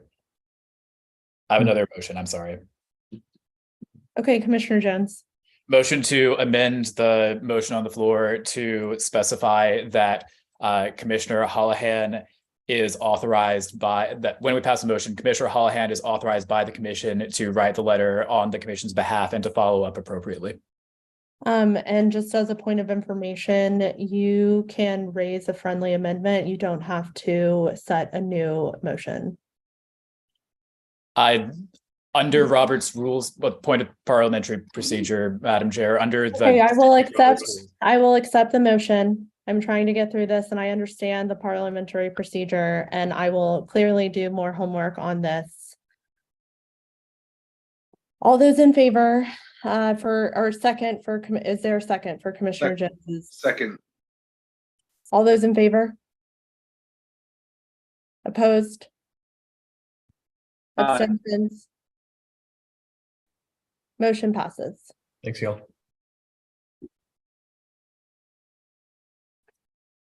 Okay, next new business item, Commissioner Sycamore. Hi, yes, thank you so much, Chair. This is a motion due to the increasing crime in Ward 1 and ANC. I move to establish a special committee on violent crimes and gun violence in ANC 1B. Second. Discussion. Point of information, can you type it out and put it in the chat just so we're all looking at it? That'd be very helpful. I can do that. Do you mind if I read it out first and then I can put it into the chat? Okay. So the special committee would be tasked with collecting pertinent information related to violent crime and gun violence in ANC 1B. After gathering the pertinent information and hearing from constituents, the committee will analyze the information and provide a draft proposal of recommendations for the council member of Ward 1, the mayor, chief of police, and attorney general that pertain specifically to the needs of the residents of ANC 1B. In addition, the committee will release a public report with our findings and recommendations. The length of the committee will be 6 months, extendable by a vote made by the commission within 1 month of the expiration of the term of the commission of the whole. And that is my second. So can you help me understand how this would be different from what the Public Safety and Community Engagement Committee is doing? So I think the public safety and engagement, that's I think a little bit more broad. This is specifically targeting violent crime and gun crime and talking specifically about what we propose to do and what our constituents are seeing and what our constituents' concerns are. And it's a very narrow scope as to violent crime and gun crime, as opposed to just general public safety. Commissioner Fields. In that case, do you think it would make sense to sort of do a subcommittee and then have the subcommittee present to the Public Safety and Community Engagement Committee, and then based on those findings, come back to the ANC 1B as a whole? I'm very open to that. Yes, absolutely. Commissioner Sycamore, you can withdraw your motion if you are open to that. We don't need to vote on a subcommittee. Okay, wonderful. Then I will withdraw my motion. Thank you so much. Okay, reports and action items. Financial reports, Commissioner Lakatos. There are no quarterly financial reports to review at this point. We will review the Q2 FY23 QFR at the next ANC meeting. Great, thank you. Public safety and community engagement, Commissioner Fields.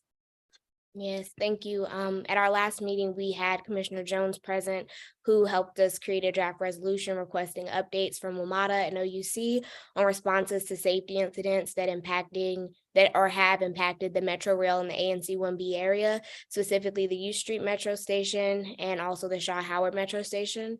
And so at this time, I would like to move to have the full ANC support the draft resolution requesting updates from WMATA and OUC on responses to safety incidents specifically pertaining to the Metro Rail 1B area. Do we have a second? Second. Discussion? All those in favor? Opposed? Abstentions? Motion passes. Thank you. Thank you so much. And then at this time, we did have one sponsorship request from VTAB Gardens, and they are prepared to present at this time. If you're able to move them up, Commissioner Jones, please. Thank you. And that would be Jeffrey Willis. thank you. Yes.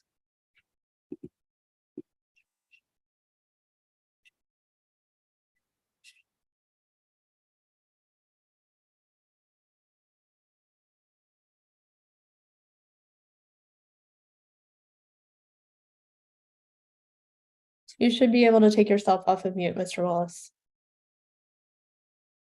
Yeah, let me just enlarge this. Hi, everybody. I will be quick.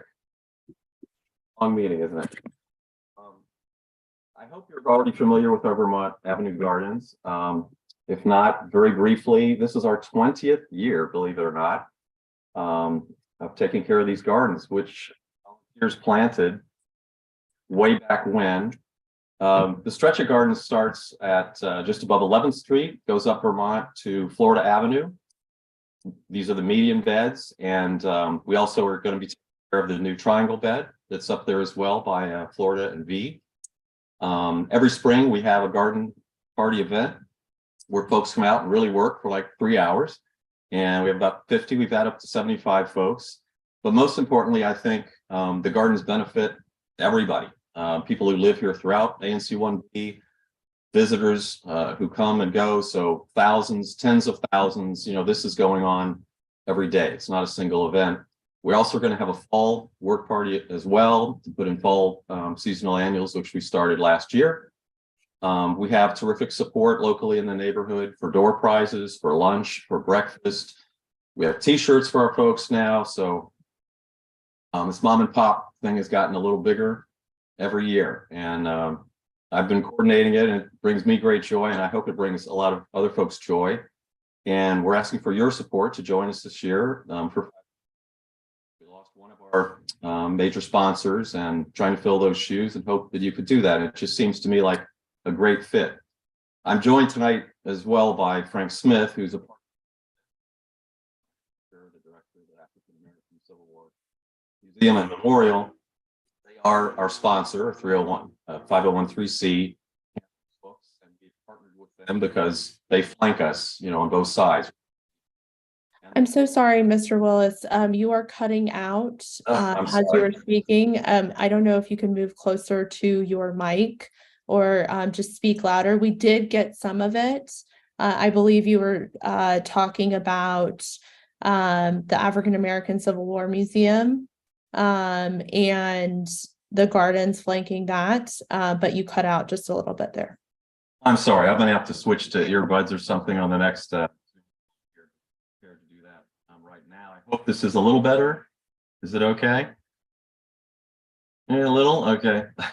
Somewhat. Any louder. I apologize.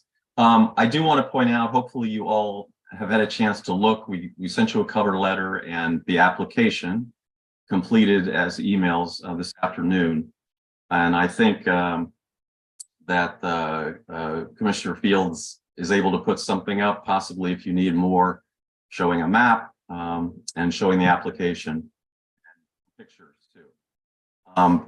I'll take any questions, I guess, but I'd like to kind of introduce Frank Smith if he can join the Zoom here to talk his perspective on how this benefits them and why they've been partnering with it for years and being our. Frank, as you may know, is a civil rights leader from the South who was a former councilman here and is the director of friend and partner to the. Yes. Mr. Smith, if you would like to speak, feel free to raise your hand, but I don't know if you can hear me at all or not, so. We can. You can? Yes. Hear me? Okay, well, I just want to say thank you to Jeff. Jeff has been doing this for 20 years as a volunteer, you all, and he's not only a volunteer, but he's a slave driver too, for those of you who have worked with him on this over the years. He calls this a party, but you have to work like heck for 3 hours before you get a sandwich for lunch. And you're not always guaranteed to get that. So but we love him because he takes care of the community. He believes in his community, he loves his community, he patrols it every day. And he's come up a little short this year, and we're trying to find a way to close about a $350 gap. I believe it's what it is. And so I just want to say thank you for all you've done, and hopefully you can help us out with this. Thank you. So Commissioner Fields, I know that this is in Commissioner Holohan's district, but can you just quickly elaborate kind of, or even Mr. Willis, if you can elaborate a little bit on what the sponsorship dollars, if there is, and I'm sorry if I missed this, if there is a set event that is happening, can you just talk to us a little bit about kind of one, what that event is, how many people it's going to reach? Can you describe that? Sure. Our main event is going to be April 29th this year, our spring work party. And as I said, we'll have a smaller version of that in the fall sometime. And then, sorry, just for clarification, because we have to get this right. For this, it's for April 29th. I'm sorry, I'm seeing this now, but not for the fall event. This sponsorship is for the 29th. Well, it whatever works for you, but frankly, and again, I'm emphasizing that this project is ongoing. It's every day. Volunteers throughout the year. The main event, yes, is. As I read the application, it's also could be for a general project, and that's why I'm mentioning it's an ongoing 12-month project. Mr. Willis, you are cutting out, but I think I got most of it. And just to kind of reiterate, I hear you, and I heard part of it, but I understand where you're coming from. We just have to be very specific in our dollars that we use. It is according to the OANC. And so I just want to be clear that, okay, these dollars are going towards April 29th. Specifically, I know that you have ongoing events and you do have an event in the fall, but these dollars for the sponsorship will be going towards the event coming up next month. Okay. So do we have a motion? Commissioner Fields? Yes, I still just wanted to discuss, because this is our first time hearing the presentation as well. In respect to Commissioner Holohan, we accepted this, but we normally go through a streamlined process with the committee.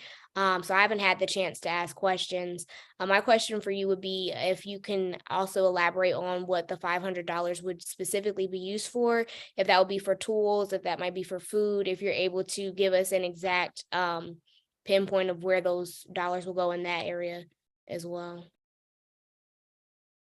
Primarily plants, yeah. That's our main expense out there. I mean, we do have fertilizer, renting a U-Haul truck, all those sorts of things. We first and foremost try to get donations. So, Casey Trees is helping us. We get safety cones, so that's free. Lunch is free. Those are donated. Breakfast is free. Primarily plants, and then just fertilizers and things like that. I think that makes sense. I think if there's anything you can report back to the ANC in terms of publicity, and we do have to, for sponsorship in particular, we do have to have kind of our logo somewhere. If you have kind of flyers that it has ANC 1B, sponsored by, and then I think we do need information, and the public needs information in terms of, I know it's a bit open right now, and we're happy to talk with you about kind of, whether it's plants or it is fertilizer. I know things are costly, but we do have to get specific about that. So we can certainly talk more. We just need to know, and the public needs to know that, these dollars, aren't just kind of going into the ether. Commissioner Sycamore. Well, Chair Harris, you just stole my thunder. I was going to ask about that. But yeah, no, Mr. Willis, I just want to let you know, I look forward to this time every single year. I live right on the corner of W in Florida. It's one of my favorite times of year. And I try to keep my dog away because she also likes that area as well. So thank you for everything that you do. Yeah. So thank you so much for all that you do. And Mr. Willis, when you get a chance, and maybe when the motion, if the motion is raised, if you can drop your information into the chat, because we have several community members who are interested in learning more and reaching out to you about this. Okay, or hopefully Commissioner Fields can help me on this. I'm not too tech savvy on the Zoom calls. We can, I think we have your email. So if it's okay, could we Yes. share that into the chat? Oh, please, absolutely. That was what my expectation. Yeah. Get some pictures in there as well, folks. I did want to thank you, Chair Mr. Fields, for getting on the agenda tonight. I know you've got a lot of things going. We were a little surprised to come up a little short on money and tonight rather than wait till the next April meeting. It's pretty tight. Coming up. Chair, I can't hear him. I'm sorry. I think I caught a lot of it. So you're welcome. Glad we could highlight this. And we will drop your information. Community members that are interested, please see in the chat. Mr. Willis's information is there, and reach out. And we look forward to kind of April 29th. But do we have a motion?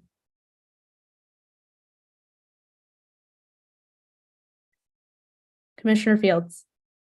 I move that we approve the $500 sponsorship for VTF Gardens for their April 29th event, with specific items to be determined by receipts after the event has taken place. Is there a second? Second. All those in favor?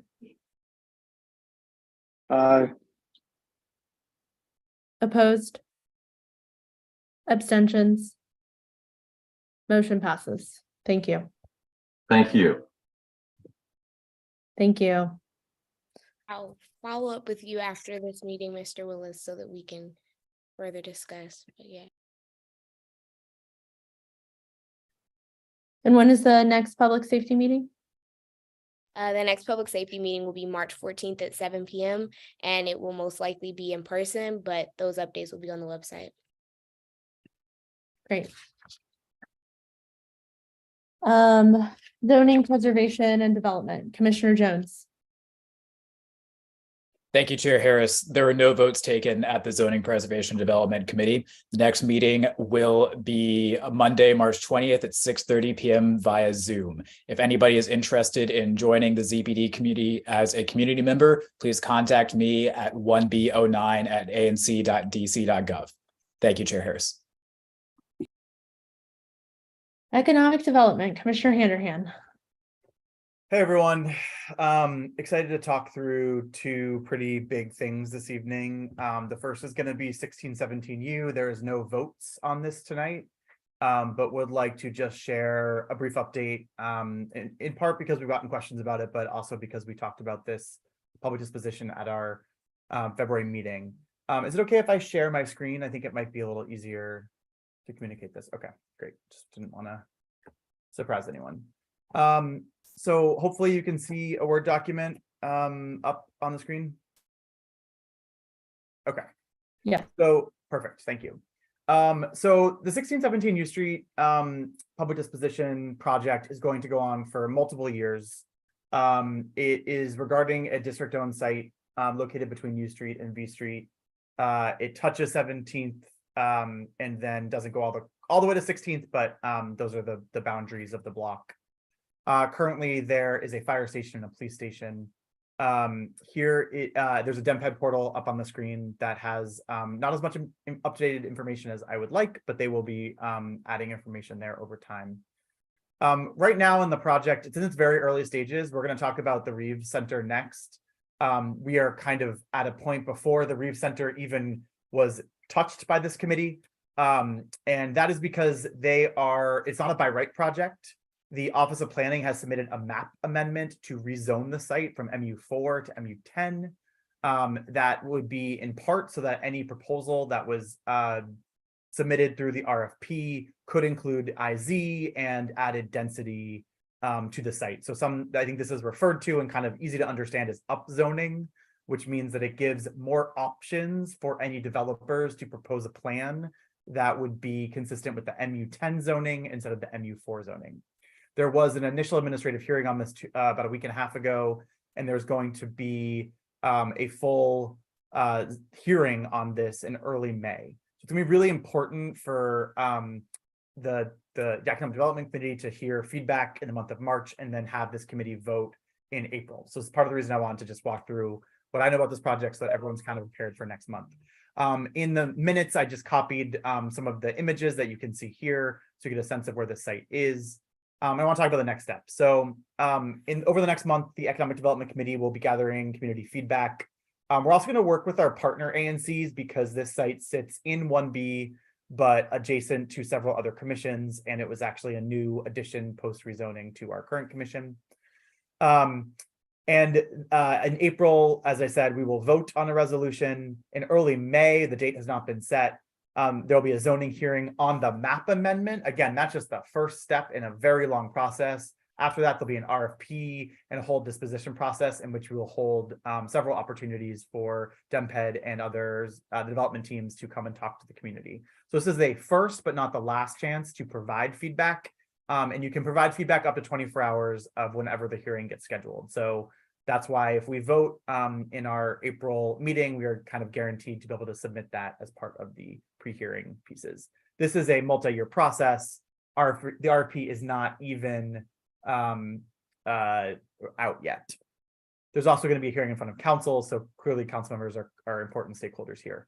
We're going to engage the community next on March 16th at 6:30 at our regular Economic Development Committee meeting time. All the info will be posted on our website. The goals here are to discuss what this upzoning is, what the map amendment would do and what it wouldn't do. We want feedback from the community, and then the committee will use that to draft a resolution that can go to all of 1B.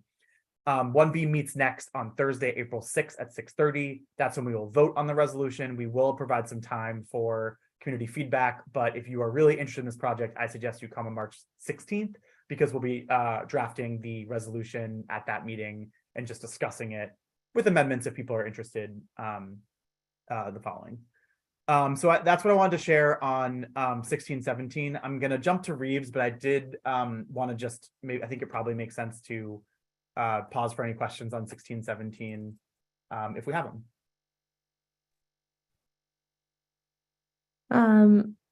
For community members, if you have any questions, please drop them into the Q&A. Of commissioners, if you have questions, please raise your hand, the little hand icon, because I don't have two screens right now. Commissioner Kinsick, and then we'll move. There is a question in the chat, Commissioner Handerhan, I think on this, but Commissioner Kinsick. Yes, thank you, co-chair. You have been amazing. We are so lucky to have you. I know you're juggling a lot, this economic development between 1617 and Reeves. So bravo for that. Really well appreciated. I just want to go on record and let everyone know now this is now the backyard of my SMD, or in my SMD actually. And a lot of the neighbors on that street, they're in wheelchairs, they're handicapped, not really accessible, but that's their sunlight for the day. So I've mentioned this a couple times. I know we could talk about it again offline. Just want to let them know, because I know they're watching, that I'm hearing them. I know they need their sun, and we maybe work with the city to see what we could do in terms of a stipend or something of that means. That's what I have. Thank you. Commissioner Sycamore. Yes, thank you so much, Commissioner Handerhan. You've been doing such a great job. Actually, I've gotten quite a few calls and emails about this just today. So I just wanted to see how open you were to meeting with constituents, outside, like off the record, and talking with them that way. Because I had many questions that I was not able to answer appropriately, and I wanted to make sure that, but they didn't want to come and be on the record with the meeting, yada, yada, yada. So I was wondering if you would be open to any sort of discussion with stakeholders and residents that way. Sure. Yeah, the short answer is yes. I think I do want to make sure that I don't get ahead of any, single member district. Like, I don't want to. if they're your constituents, I want to make sure that, you know, you're able to hear from them and elevate them, but I'm happy to hear from anyone. Yeah. I do think coming both, I also will make sure people are clear on how they can submit their feedback, both to us as the ANC and to the zoning folks that will make a decision on the upzoning and through every step of the process. So I'll do my best to accommodate any conversations, and I've had a number already, and they've been really helpful. I think I've heard a lot about what people don't want at the site, but I've also heard a lot about what people do want at the site. And I think the exciting question for me is like, what would be your ideal scenario here? You know, you're going to get a new police station, you're going to get a new fire station. That's what the district is saying they want and is mandatory. You know, what else can we get? There's no community development package like at some other projects we've talked about, but like, let's treat this process like one where we can ask for what we want. Yeah, I think just the biggest complaint or the biggest concern I heard was height, but we can go offline for that. So yeah, you know, I'm glad you mentioned that, because I do think height and density can be really scary, and we've and have impacts on the community. I think you know, there are a lot of people who want more housing at the site. I think that there are people across the entire end of the spectrum. But what it would be great to talk about on our meeting in March is like, okay, what do setbacks look like? What is like, let's talk more about the height. Like, how can we add density in a way that matches the immediate neighbors' needs? I think that there's a way to have a really helpful conversation and inform DemPed and development teams on what proposals would be well received. Thank you. We have a couple questions, a few that I am going to get through quickly. One that I'm in the process of typing out is to ask DemPed to provide us, and I think the community, with a report from their July 2022 public meeting about 17th and U. And so I was just typing in that we can absolutely ask DemPed kind of for that information.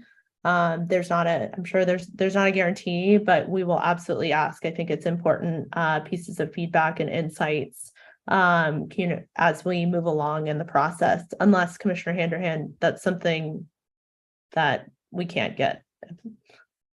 I'm not sure. It's a great question. I would love to see that too. I'm in contact with the project manager and at DemPed, and would love to see that. And we're going to be building out our subcommittee, our committee website with all of the documents that we've had. There haven't been a lot yet, which I know is frustrating to people, including myself, but it's also partially because we're just really early in the process. Yeah. There was another question related to that, so it's something we will absolutely look into. There's a few in here, and Commissioner Handerhan, I encourage you to kind of look at this. I think there was one question that I see towards the end. How can we be moving to zoning, which includes questions around land uses, when we haven't fully visioned out what we might need, retail, commercial, public services at the site? So just as a note, because I've been looking at the zoning map. So as Commissioner Handerhan stated, this is an MU4, which is mixed use. I believe it's moderate density. And it is moving to an MU10, which is again mixed use. But it means a higher kind of density. So it's a map amendment, which is a zoning change. It's not really changing the usage kind of the space kind of itself with retail, commercial, and public services, because those are encompassed in kind of mixed use. And then this one, I think this is a better question for DemPed. So if you can relay it to DemPed, Commissioner Handerhan, has DemPed done any community mapping for public needs beyond police, fire, even library, to include on the public site in Ward 1, such as 1617 U Street? Yeah, I have no idea. I'm happy to pass on.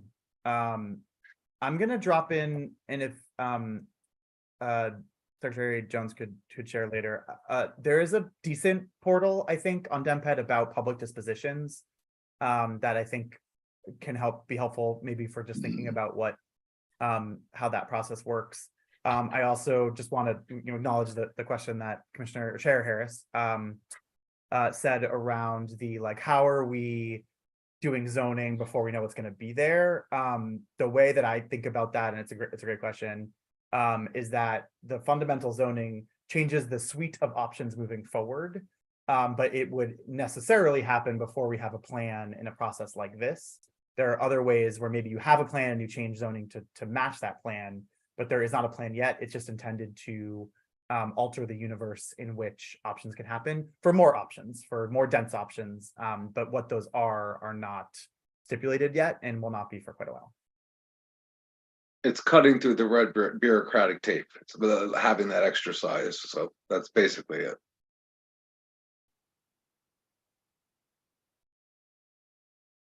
Great. And if there are any further questions, I know that Commissioner Handerhan is putting his email into kind of the chat.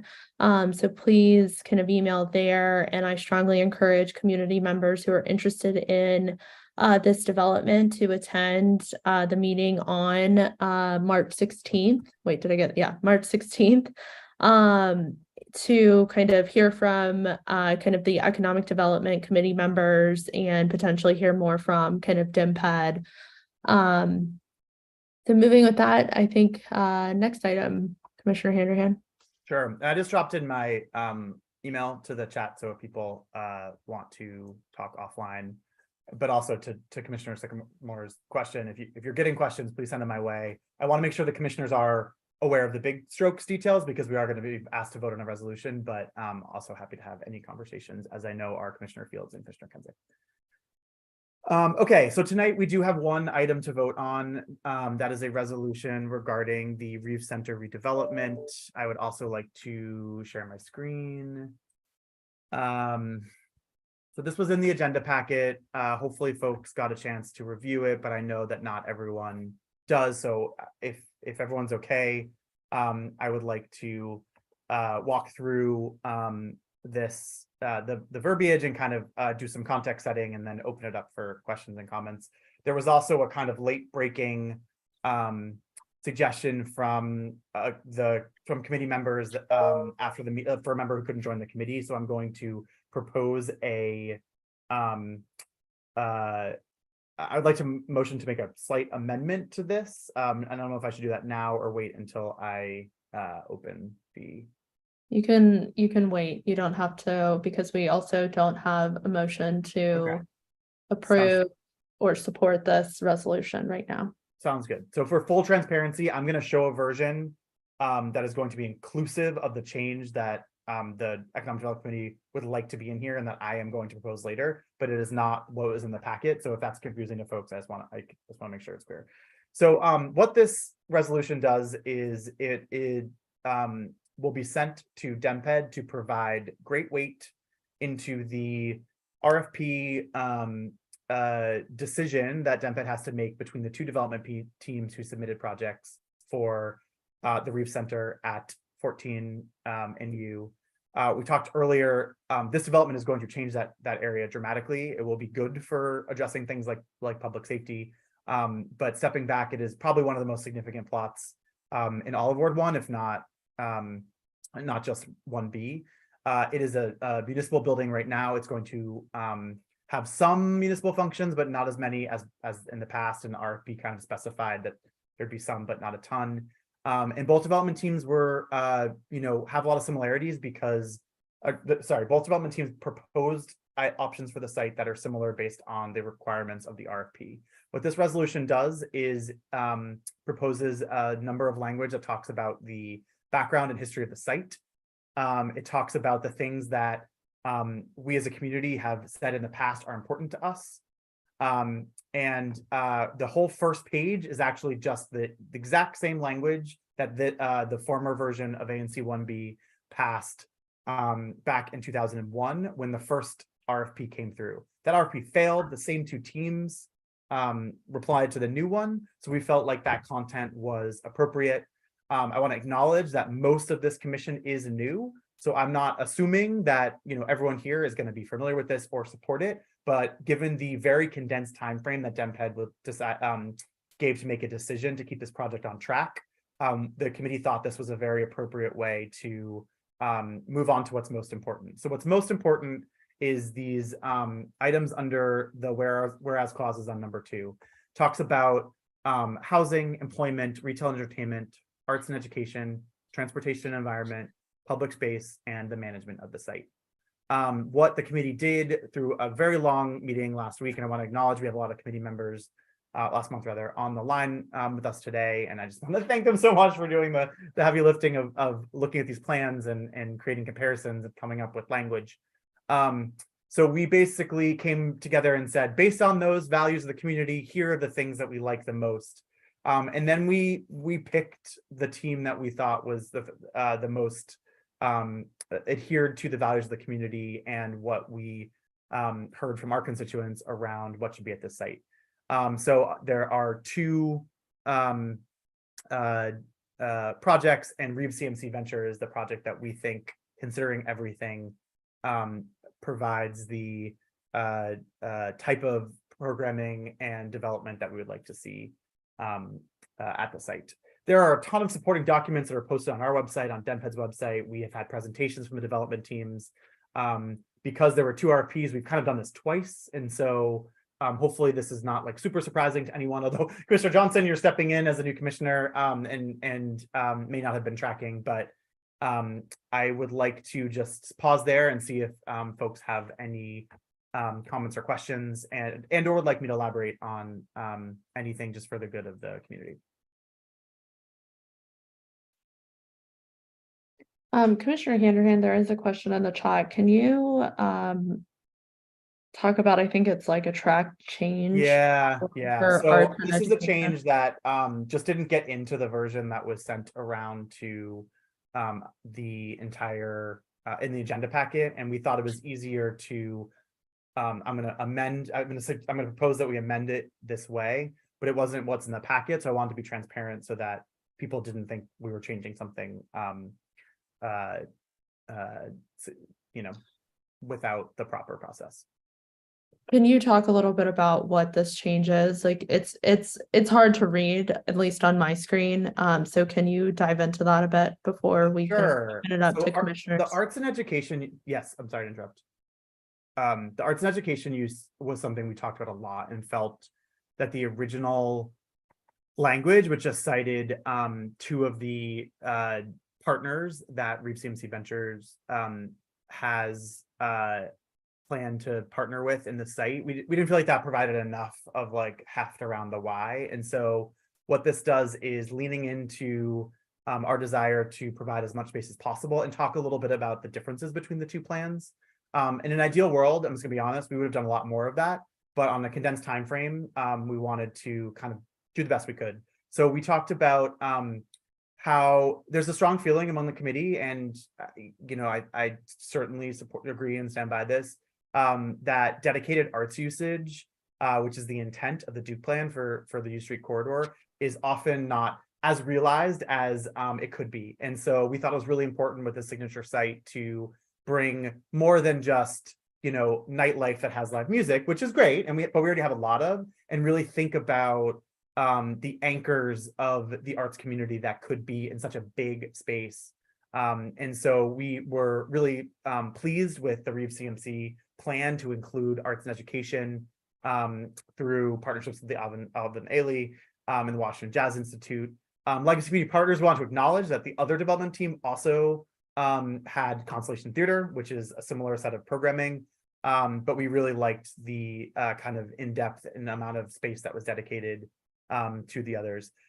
There's also this note that the programming we were hoping could target youth and seniors, which are 2 constituencies that we think could really benefit from the public assets of this site.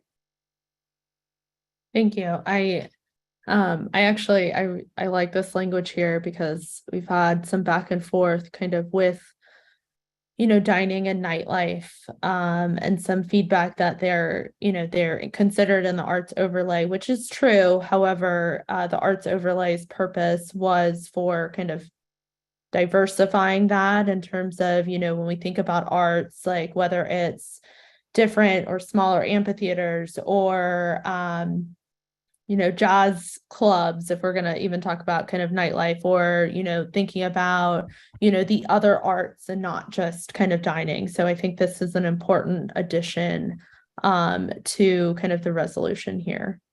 Commissioners, if you have any questions, please raise your hands. Commissioner Sycamore.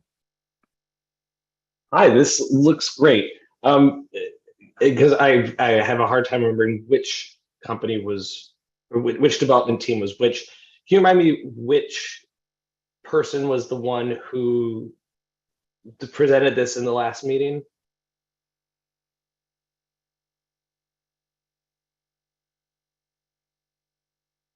Are you talking about specifically the arts with the Alvin Ailey and the specifics here, or just kind of in general?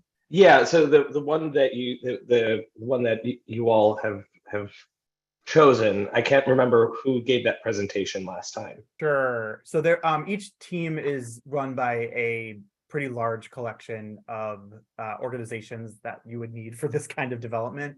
So the recommended, the plan we like the best, the presentation was given by Simone Goring-Devaney, who is a managing partner at CSG Urban Partners, but she was like the spokesperson for this broader team that came together on that site. Got it. Okay. Yep. That's okay. That's all I needed to know. Thank you for refreshing my memory. Yeah, and it's so confusing. I mean, I don't. It's hard. It's hard to keep track. We we have a side by side that talks a little bit about the differences between the two plans. All the presentations are on the website. We have had that discussion here, which is why I didn't want to like rehash all of that. But I do not blame you for asking that question, Mr. Kenzik. Yes, thanks, Co-Chair. I just want to again say B Street, that's in my SMD. I've already told you guys enough that the backup that we're going to have with any Reeves development. We just heard what Captain Wong just said in regards to putting speed bumps in on B Street, which I'm not saying I'm opposed, but again, we're going to build up even more traffic. So I'm going to keep on saying over and over again and push this till it happens, that we need to build an alley behind the Reeves Center. Whatever development goes and does the work, we need to really push that they have a alleyway between V and U Street, making the right out of U, meaning they cannot oppose traffic. They would flow with it, but this way, any drop-offs to the building, they can simply pull in. When they pull into V, they pull into the alley. They're not going to hold up traffic, and with the added speed bumps. Thank you.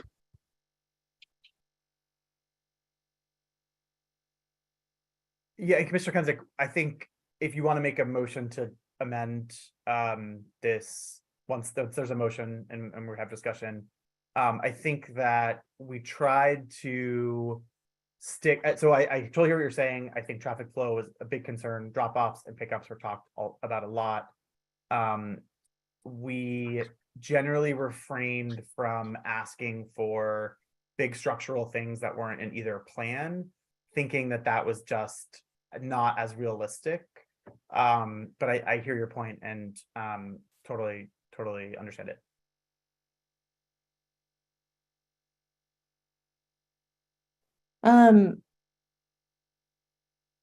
There is a question, and I'm typing in terms of the for yeah. Eileen. I'm assuming you're talking about for the Metro development. You're talking about 1250 U Street. But Commissioner Handerhan, can you talk a little bit about the hotels on both developments? Sure. So one of the major changes is a great question, Eileen.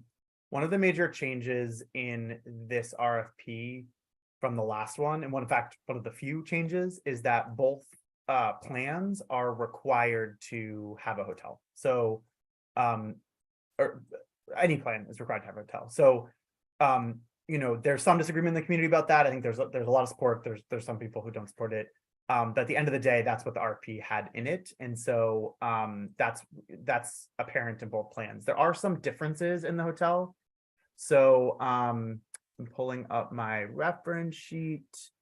Who required the RFP include a hotel? That would be DEMPED. That was a choice that DEMPED made.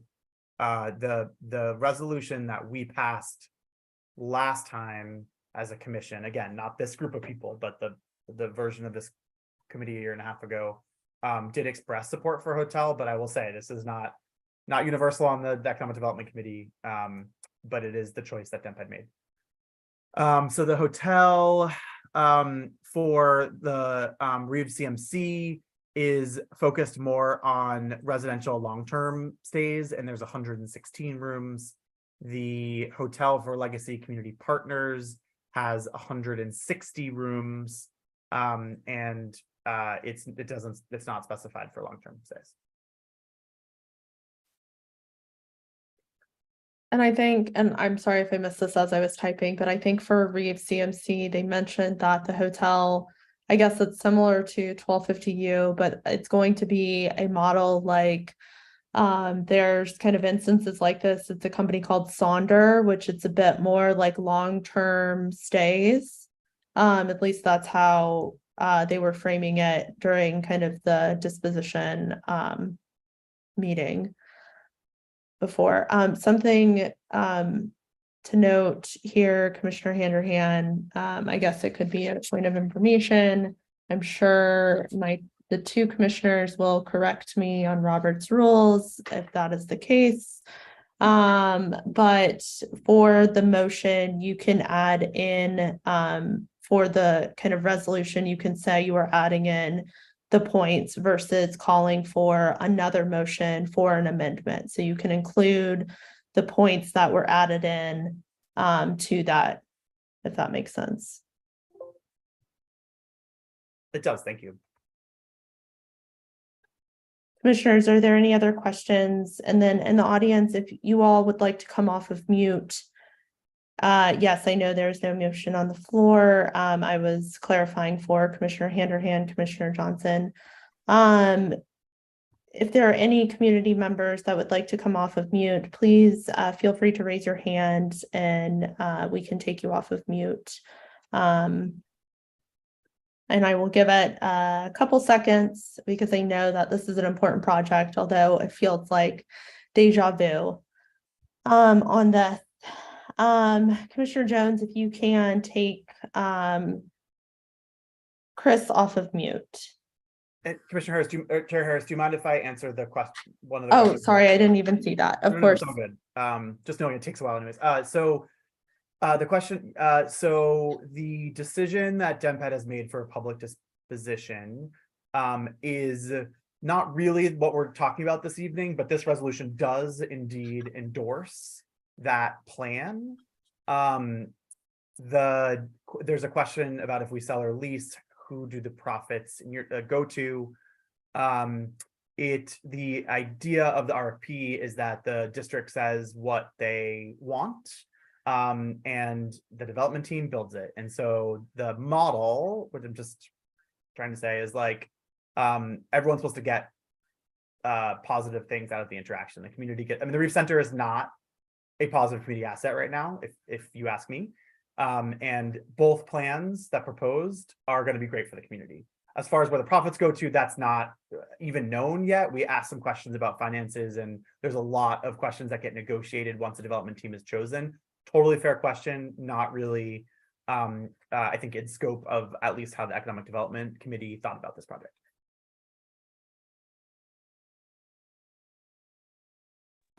I'm sorry, Chris, I think you're up. Right on.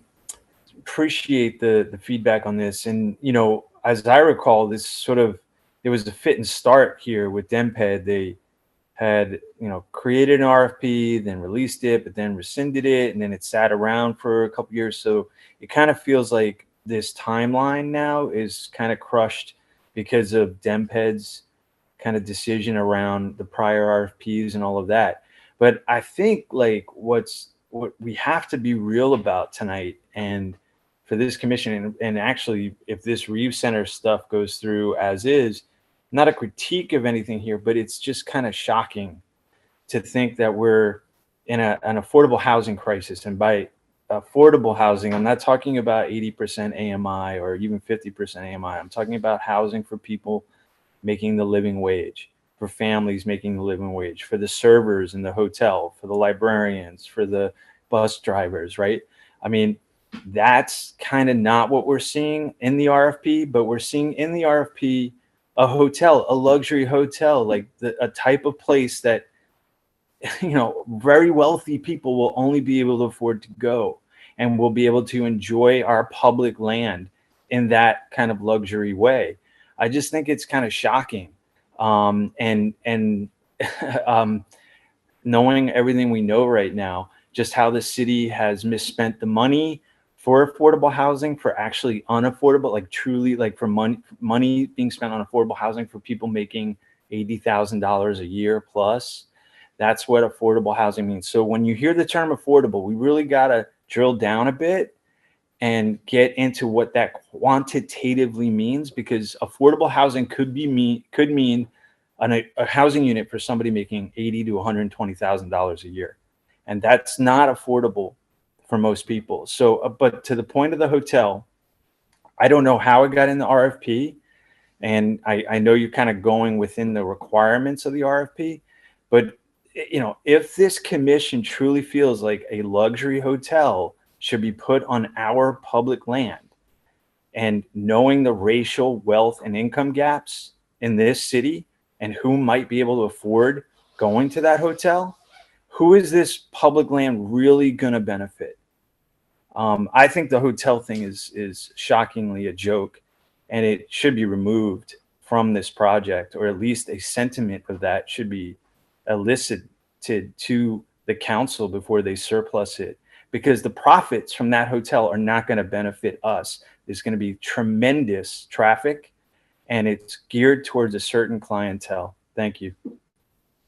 And to quickly chime in here, Chris, I hear you and I understand where you're coming from. And I think many of the committee members, if not all, and if not all of the commissioners would agree, like we have strongly pushed DMPED on housing, particularly deeply affordable housing. It has been a frustration of mine that we have not gotten those numbers like we did last time. We are exercising the limited kind of power, if you would even call it power, kind of through this process and trying to ensure that the community's voices are heard. And so this is why we are kind of working within this very kind of expedited time frame, and within some of the limitations that were kind of imposed on us in terms of not getting very much of the breakdown for kind of AMI on kind of these housing units. So it is something that we are well aware of. I personally understand your viewpoint and do agree with you on kind of the hotel. I have asked DMPED for kind of reasoning as to why and any data points if this is going to bring daytime traffic. I think when the RFP was introduced, the U Street was in a different spot. We were in our first year kind of the pandemic. And now we see kind of the evolution of daytime traffic. But again, like I mentioned, we are working within the confines that we have and the limitations and trying to influence the best way. And looking at it, Commissioner Handerhan, I don't know if you want to pull it up, but the table that the committee worked on in terms of trying to do a true kind of apples to apples, side by side comparison of the two developments. So it is, I agree. I'm sorry that we're kind of going through this again, that, it seems like it's almost the Reeves RFP light version versus what we had before. But we are kind of doing the best that we can. And I would strongly encourage you, and I would imagine you would get a lot of support to take a lot of that feedback to the council that has a little bit more authority kind of on this, and even to DMPED.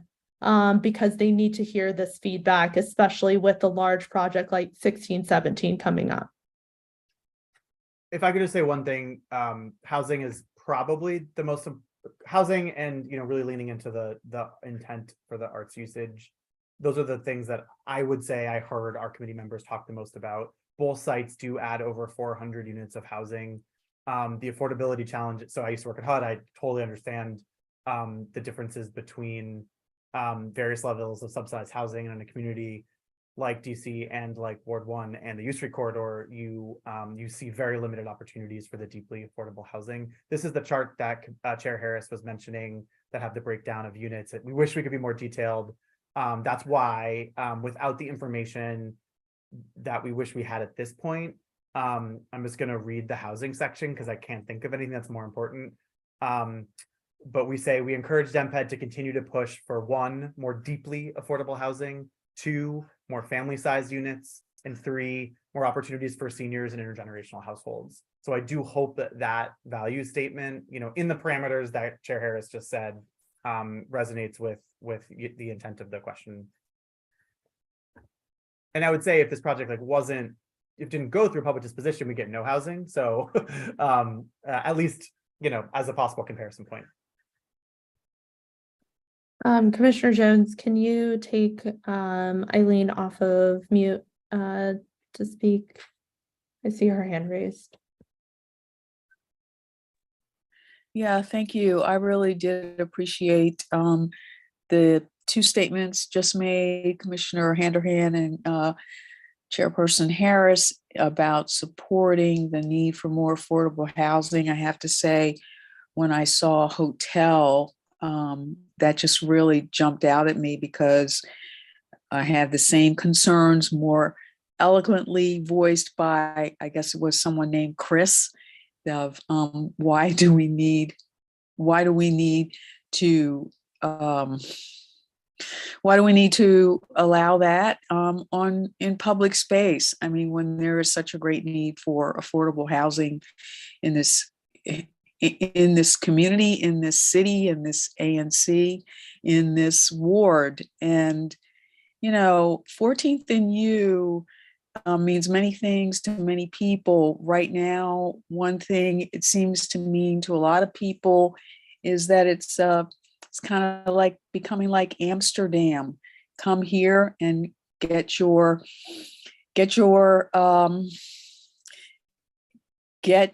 pot. And I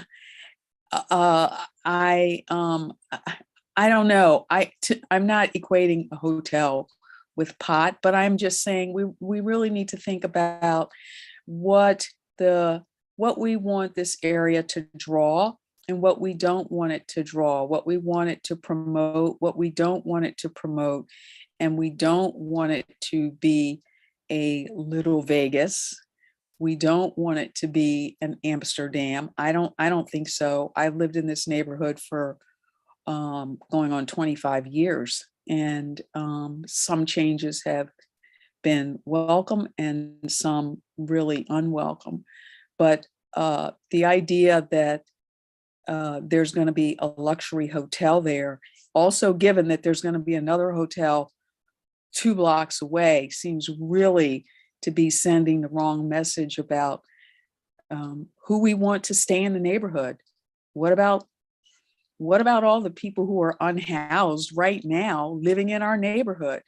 They might not even be able to afford affordable housing, but for sure, the librarians, the teachers, the police officers, the waiters, even some of the business owners, they're not going to be able to live with us. And that is leading to a result that I don't like, and it's not the vision that I want to see for this development and for the city. Thank you. And thank you for your comments, Eileen. I think they are well taken. And I think there are a lot of people who agree. I would encourage you, Chris, and anyone else in the community to, we are conveying what we can as an ANC and working again in those parameters. And so, we can absolutely help reach out and collect kind of that message. I would, though, strongly urge you all to reach out to DEMPED, and we're happy to drop the contact information in to relay that. We were, the past process, Reeves CMC did not have a hotel in their development, and this was a new addition. And so this was a requirement added by DEMPED, and it was not something that the ANC pushed for. Commissioner Kinsick. I just want to back what Chair and Co-Chair are saying.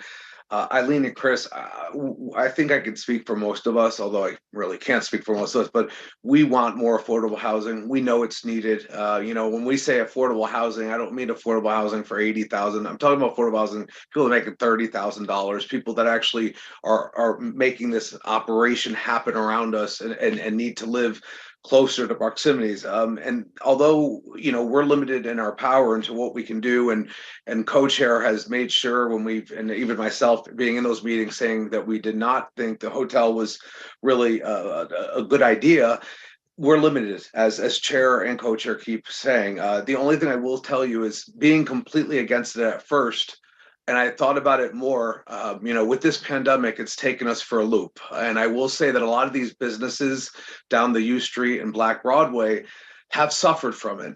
So my only hope and what's making me rest a little better at night is that this hotel will not just bring, I'm talking luxury, just a hotel in general, bring people and more thorough traffic to these restaurants, where these restaurants won't be opening at 5 to 8 or 9, actually be open till 10 or 11, and maybe start at 11:30 or 12, like lunchtime, because a lot of them will start making income again. And that's the only thing I can reasonably say. But again, our hands are tied.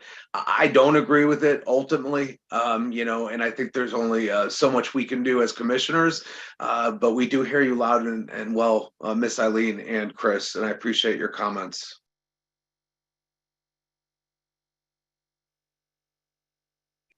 Would now be a good time to make a motion? 1 second, I'm scanning through. I don't know if you had a chance to look at, I think there's one question in here. The rest are more statements. The question in here, I know with the other hotel projects in the district, they stipulated that a specific percentage of employees had to be residents of specific wards to ensure that at least some of the economic benefits of the hotel went back to the community. Is that the thought here?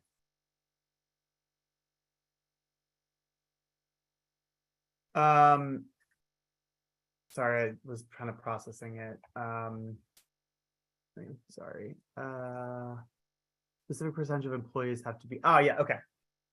So we did have a conversation with DemPed about local hiring. This is something that several committee members were really passionate about. We had a much kind of more in-depth conversation in the first round of presentations, same players, but slightly different proposals.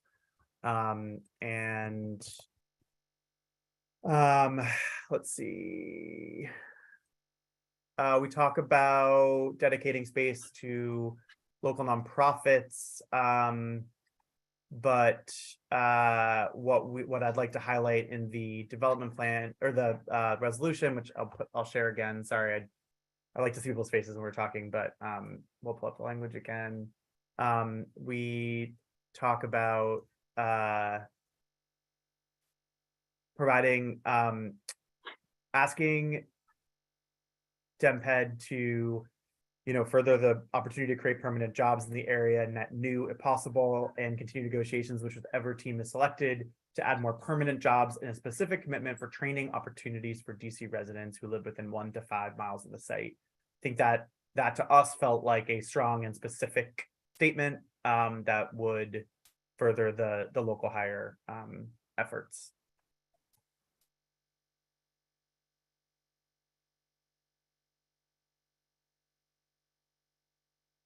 Okay, are there any other questions from the community or from commissioners?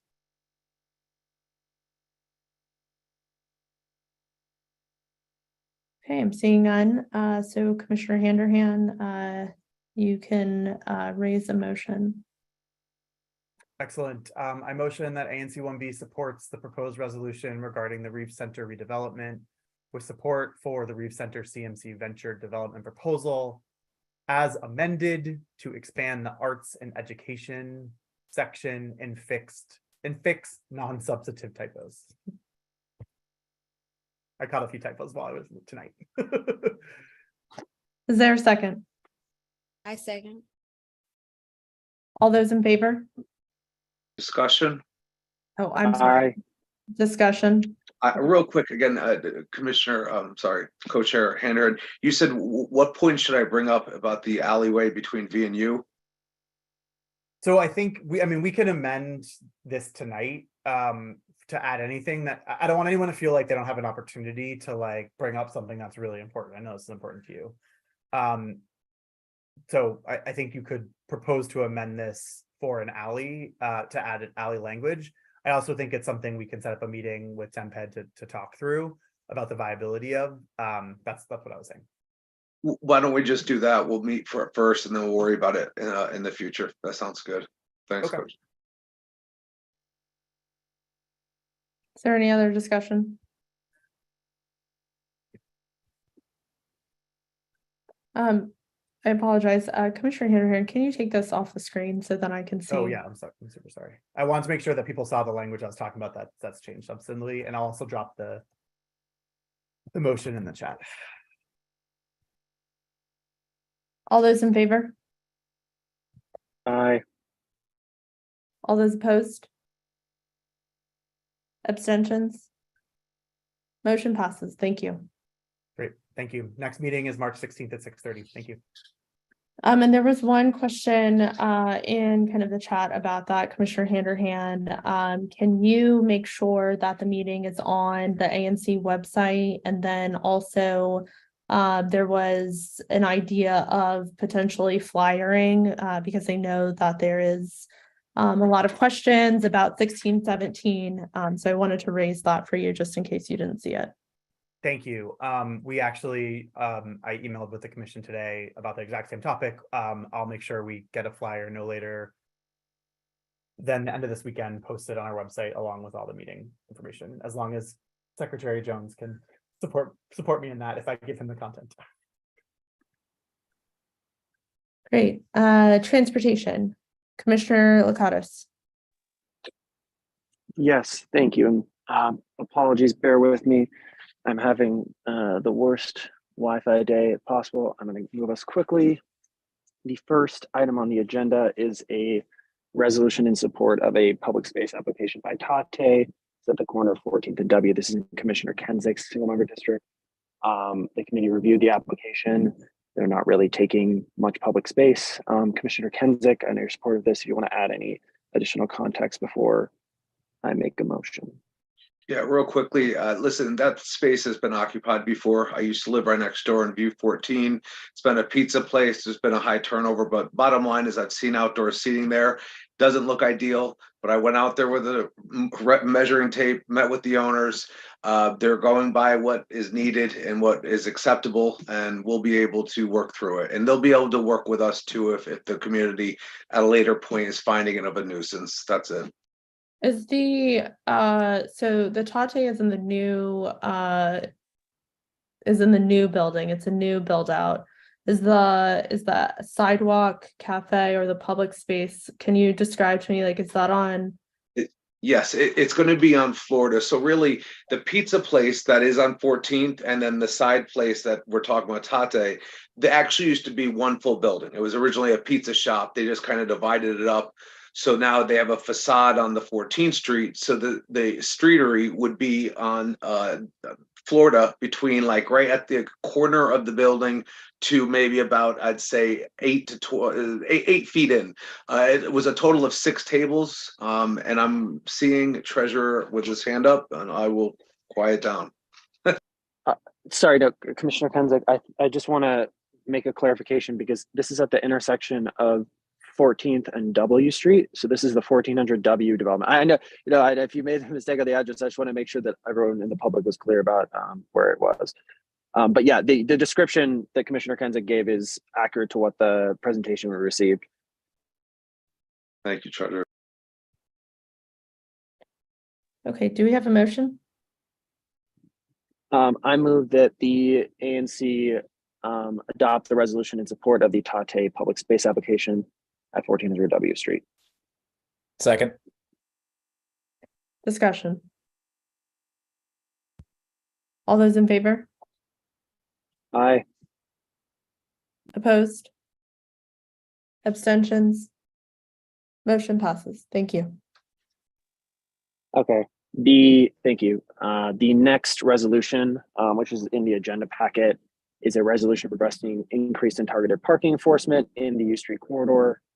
So basically, this is in response to longstanding concerns of residents who've had challenges parking in the area, as well as public safety issues from dangerous vehicles that come out of state, that stay in the area specifically, and are out of DPW's general operating hours for booting, ticketing, and towing.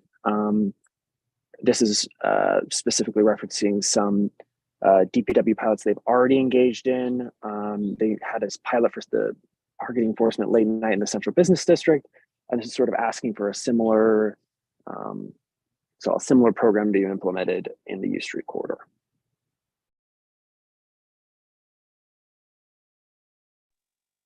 Does anyone have any questions?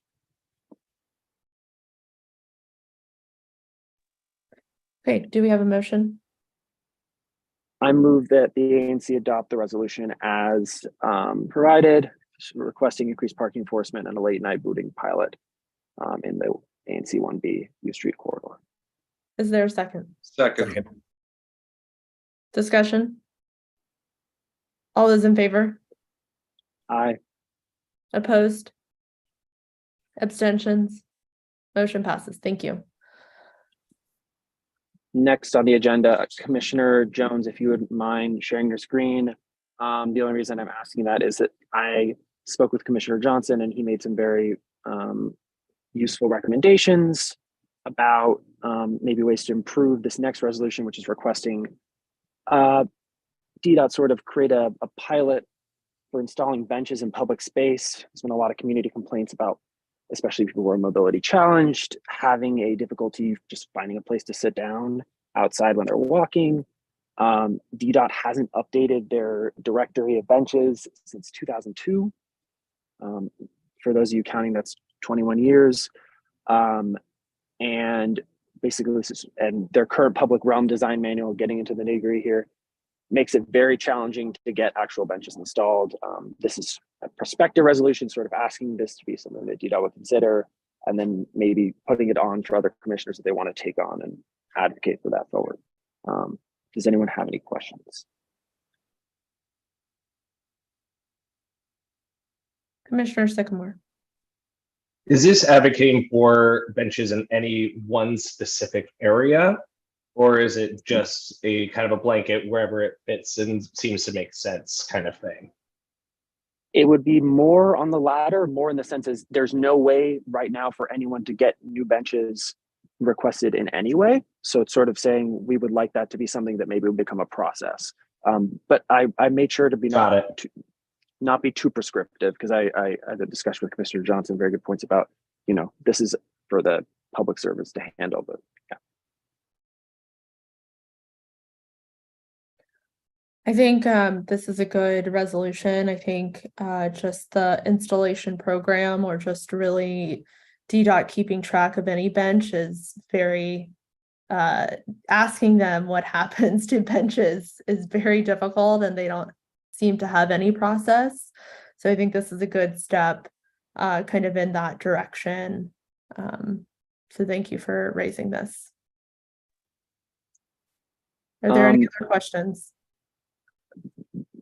Procedural point of information, I believe it would be, this is an amended version from the one that was provided in the agenda packet. Do I need to read the additional amended sections, or can I just amend motion that the one that's on the screen be the one that ANC adopts? I think that's fine. I have a request. Could you briefly summarize what the changes were? Yes. In the motion or right now? Whichever you prefer. Okay. Yeah. Right now. I removed a specific request for a number of benches and the way that they would be requested through 311, and I added a request that DDOT update its open data portal, which is currently out of date. With that being said, I'd like to motion that the ANC adopt this resolution requesting a bench installation program. Yep. Do we have a second? Second. Discussion? All those in favor? Madam Chair, there is one Q&A in the chat. Would you like me to read that? I applaud this resolution because my front stoop is frequently used as a public bench since it's near Ginny's, which actually has a bench. Thank you. All those in favor? Aye. Opposed? Abstentions? Motion passes. Thank you. Our next meeting is next Tuesday, March 7th at 7 p.m. Registration is open on the ANC website. We will be discussing the U Street, Florida Avenue bus priority corridor. There will be a presentation from DDOT. I will say right now, there is no plan for this. This is just sort of an informational starting point. See you there. Thank you. Commissioner Holligan had to hop off, so I will be going through some of these ABR updates. Bear with us for some of these recommendations if we have to add some more specificity to it. We need to just ensure that whatever recommendation that is noted from the committee, that if we do need to add any other issues or other notes to it, we will likely add that if it's a protest or a substantial change. So first up is the Owl Room at 2007 14th Street Northwest. This is in my SMD. They are seeking a or renewal of their Class C tavern license. This establishment is in the space that Marvin previously occupied. So it's next to kind of the subway and near right there, maybe not next to, one over. And they have, I believe they have obtained Marvin's license, which is why we are seeing a renewal of this versus a new license application. The ABR committee recommended a protest. Are there any questions before I make the motion? Yeah, given that there wasn't a lot of information in the report, I would love to just have some more information. Sure. So a lot of the information that you can find, Commissioner Johnson, is actually in the minutes. So I would kind of look towards that. If that was not in there, that's something that we need to talk with Commissioner Hollihan about in terms of making sure that that is there for commissioners to review. This is a pretty tedious process. We are kind of at the tail end of renewal season. So we have a lot kind of on our plate for the Owl Room. The current settlement agreement that Marvin has, which I imagine, and I haven't gotten fully confirmed yet from ABRA, they have obtained the settlement agreement. It does need some updates based on kind of the new template that we have. But we also want to ensure at the same time that we are proactively addressing any issues before they go out of hand. So in that alley, for instance, there's a lot of trash, especially since new establishments have opened. So we want to proactively address that depending on kind of the trash collection hours. We do want to proactively address kind of the sound kind of mitigation because there are a lot of new establishments right there that have recently opened. So we just want to make sure that it is all kind of harmonious. So that's why we are, the committee did recommend that the ANC protest this renewal. So I actually did message Commissioner Hollihan. He told me he didn't have time. And as you can see, the minutes are extremely light. They're pretty much reflect exactly in our minutes. Let me just understand what the effect of this protest would be. Right, so I looked on the Owl Room's website. They have shows that are planned in early March. Would this So if ABR accepts our protest, does that mean that there'll be no liquor sold there for some period of No, time? so I've got to stop you there before, because protest is a very loaded term. And I would strongly, I think I'm happy to connect you with ABRA's communications information officer. Her name is Sarah Fashba, and she is a very, very just a wealth of knowledge and so helpful. And if there are any other trainings that they are offering, I would strongly encourage you to attend those to kind of identify kind of what this process looks like, because I understand that it is new. It's new for a lot of people kind of on the call right now. But essentially what happens is that we reckon, and this is particular to the first part of this, is particular to ANC 1B, because every commission has different committees set up. So anytime there is what's called a placard, which is essentially those red kind of markers that you see outside of bars, or they're sometimes green or sometimes orange, depending on what type of license, or if it's a substantial change or termination of a settlement agreement, you'll see that what's called a placard outside of that establishment. At that point, when it's issued, it then goes to the ANCs that are nearby, whether it's SMDs or kind of other commissions that are close by, or community members that opt in to have these placards, or neighborhood associations.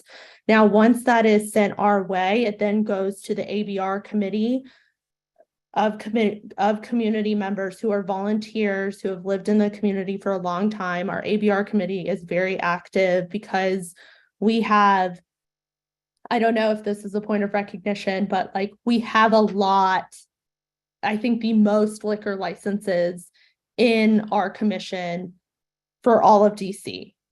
So it goes to ABR, they review it, they make the recommendation, they oftentimes hear from the establishment owners. The establishment owners for the Owl Room were not present, which is another pain point, that we don't get their contact information on the placard always, unless it's a new license. They are changing that. And then at that point, based on that recommendation and based on what was discussed in the committee meeting, that then goes to in front of us, the ANC. Now, the protest is a form for us to say, okay, hey, this is a lever that we have some, whether it's concerns or it's issues that we'd like to address. And then we're kind of brought to the table to then start kind of negotiating on, what's called a settlement agreement, which ABRA, the board, I know it's confusing. ABR is our committee, ABRA is the official board, and they have the authority to shut down an establishment, to approve liquor licenses. We only have the authority to weigh in and influence and help negotiate on settlement agreements. So the protests that are listed tonight, whether it's in favor of a stipulated license, and I'm happy to kind of talk you through this offline because I don't want to take us too far down this. But these are simply to kind of essentially raise our hand to say, hey, we want to seat at the table because we want to talk about this, to work out a settlement agreement. We want these businesses here. We just want to proactively solve this before there are larger issues that may occur. Thank you. That was very, very helpful. I appreciate it. Yeah, and I'm happy to talk with you more about this. I believe Commissioner Holohan has the most liquor licenses in his SMD. I have a lot in mine, so I'm happy to talk you through it offline. Can I say one thing too? Like, Chair Harris, that was really well said, and I think Commissioner Johnson, like, you asking the question is an important exercise, and like making sure that we're all clear and the community is clear about what we're trying to do here, because it's really easy to get the wrong impression. So thank you both for that. Yes, I am keeping tabs on the time. So if there are no other comments, I am going to move that the full ANC protest the establishment's renewal of its license for the Owl Room at 2007 14th Street Northwest on the grounds of peace, order, quiet, trash, safety, and queuing of lines and all applicable grounds. Is there a second? Second. Discussion? All those in favor? Aye. All those opposed? Abstentions? Motion passes. Thank you. Okay, next up is Slice and Pie. So this is a different one. This is a substantial change. Commissioner Lactos, so they are seeking a entertainment endorsement. I believe that this is not Slice and Pie, the kind of standalone like pizza shop. I believe this is for Lucy, which is next door. I think it might be mislabeled here, but Commissioner Lakatos, if you can kind of talk about this a little bit and maybe convey, I know you've talked with kind of the property management company above for the residences above. And I realize your Wi-Fi is spotty. So. Yeah, you're just gonna get my voice. So yeah, this is for I think they operate under the same trade name. It's for Lucy, which is the adjoining sort of like bar restaurant. It's trying to get indoor entertainment. I've spoken to some of the adjoining homeowner neighbors. They didn't have an issue. I've been trying to get in contact with the property manager. I've yet to hear back. But I think the issue that I could foresee in this, which is why I believe it's valid protest, is having the entertainment with the windows open, which is sort of a peace, order, and quiet kind of issue. And that's why I think it's probably a good idea to protest, because we can get a settlement agreement. I think that's a perfectly valid concern, and I can start talking to the establishment. Yeah, I think it would be helpful. And that's something else we try to do, Commissioner Johnson. We do, anytime that we do protests, the commissioner kind of like jurisdiction really does try to negotiate a settlement agreement. I think our ultimate goal is to ensure that we don't take this to a full kind of protest hearing. We have gone to full protest hearings and some of those have been warranted, but we do want to work with the businesses so that it can be productive and healthy and we can all start on a good foot. So I would imagine that that whatever issues can be worked out with Lucy, hopefully before kind of going through kind of a full protest. But Commissioner Lakatos, do you want to make a motion here? Yes, I'd like to the substantial change application by Lucy / Slice and Pie at 2221 14th Street Northwest on the grounds of peace, order, quiet, and trash, and all other applicable grounds. Do we have a second? Second. Discussion? All those in favor?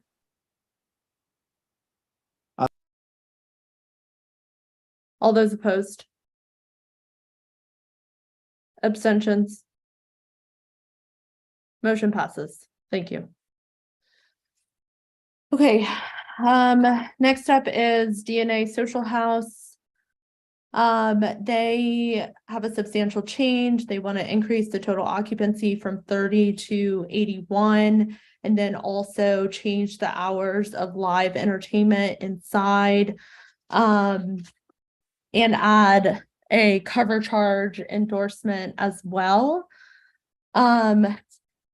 This is and I kind of don't like how I'm calling this out. This is the establishment that has the greenery out in front. It's next to Solly's, and the greenery was a point of discussion, but that is not something that the ABR committee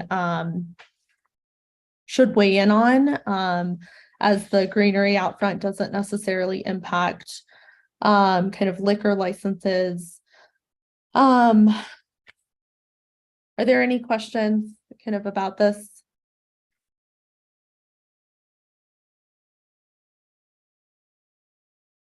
Okay, and apologies, this is in my SMD, and I keep forgetting because it has been new. It has been a new addition since redistricting.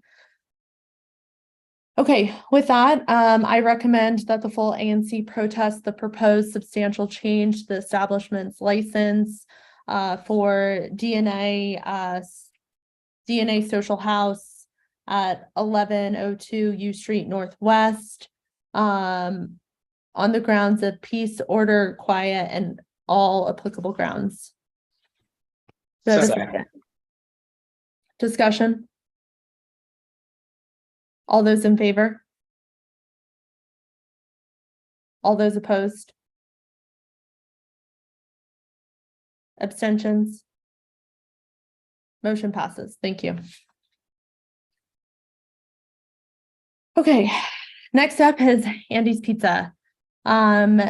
They are opening in the space underneath underneath the Atlantic Plumbing condo building. It's in the former kind of Hazel space. It is a new license, but I think we all are familiar with Andy's Pizza, or at least I hope we are. But if we are not, I strongly encourage anyone to try it. It is very good. They are seeking kind of 59 seats inside and a total occupancy of 149. They are requesting kind of a summer garden space, which I believe is, if I'm remembering correctly, of the old Hazel space, there is kind of this summer garden area, and that will have 75 seats. Their hours of operation are pretty kind of standard. They are not seeking, and I'm not seeing it on here, but they are not seeking an entertainment endorsement. And the committee has been able to, and I know Commissioner Holohan has been able to engage with Andy's. And they are seeking what's called a stipulated license, which is essentially almost granting them a license to operate before they get their full license. And from what I know from Commissioner Holohan is that they do have a settlement agreement pretty much signed. And it's the templated kind of format, but I don't think it's fully complete just yet. But the ABR committee has recommended that the ANC support a stipulated license on the condition that the issues in the settlement agreement are being met. But are there any questions about this? Commissioner Kinsick? I was just going to.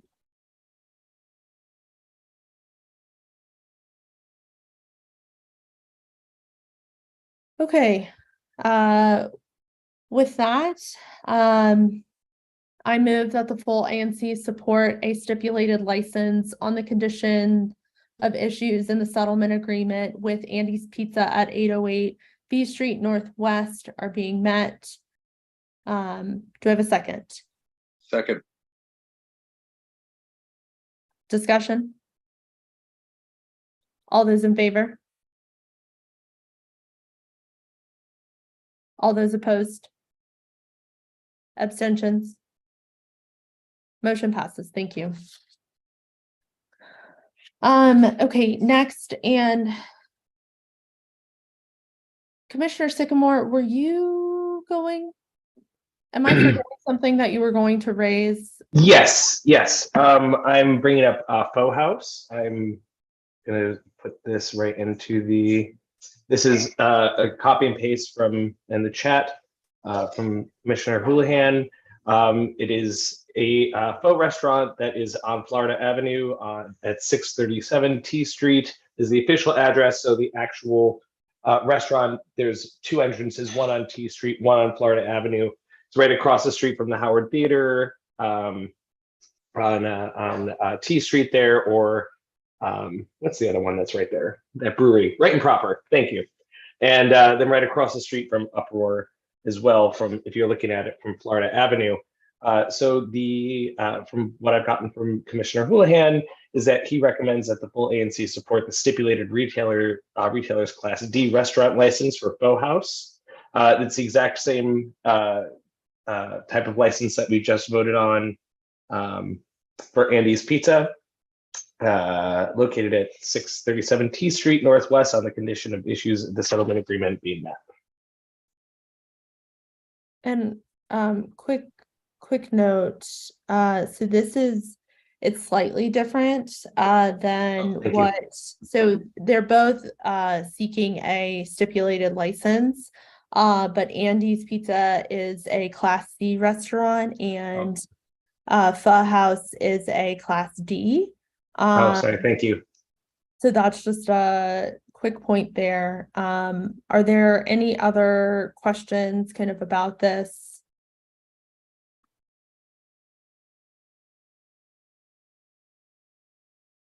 Okay, Commissioner Sycamore, do you want to go ahead and make the motion?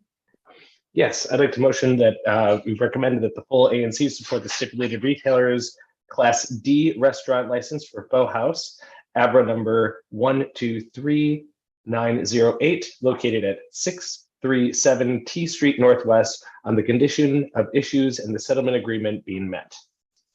Second. Discussion? Would love to say one thing. This new business it's super exciting. It's coming to a block of T Street across from Right Proper, where there's really not a lot of foot traffic and business traffic, I should say. There's a lot of foot traffic. There's a task force, the T Street task force that has been set up to address some of the concerns here. And I think having a vibrant small business in this space is like the best possible thing we can do to address some of the broader quality of life concerns. So I hope that we all frequent Faux House, and thank you so much for facilitating this. And just so I'm Vietnamese and I love pho, so it's pho, not faux. And I am very interested in trying this. So I echo your sentiment, Commissioner Handerhan, of having something new here. So I think it's great. Commissioner Sycamore?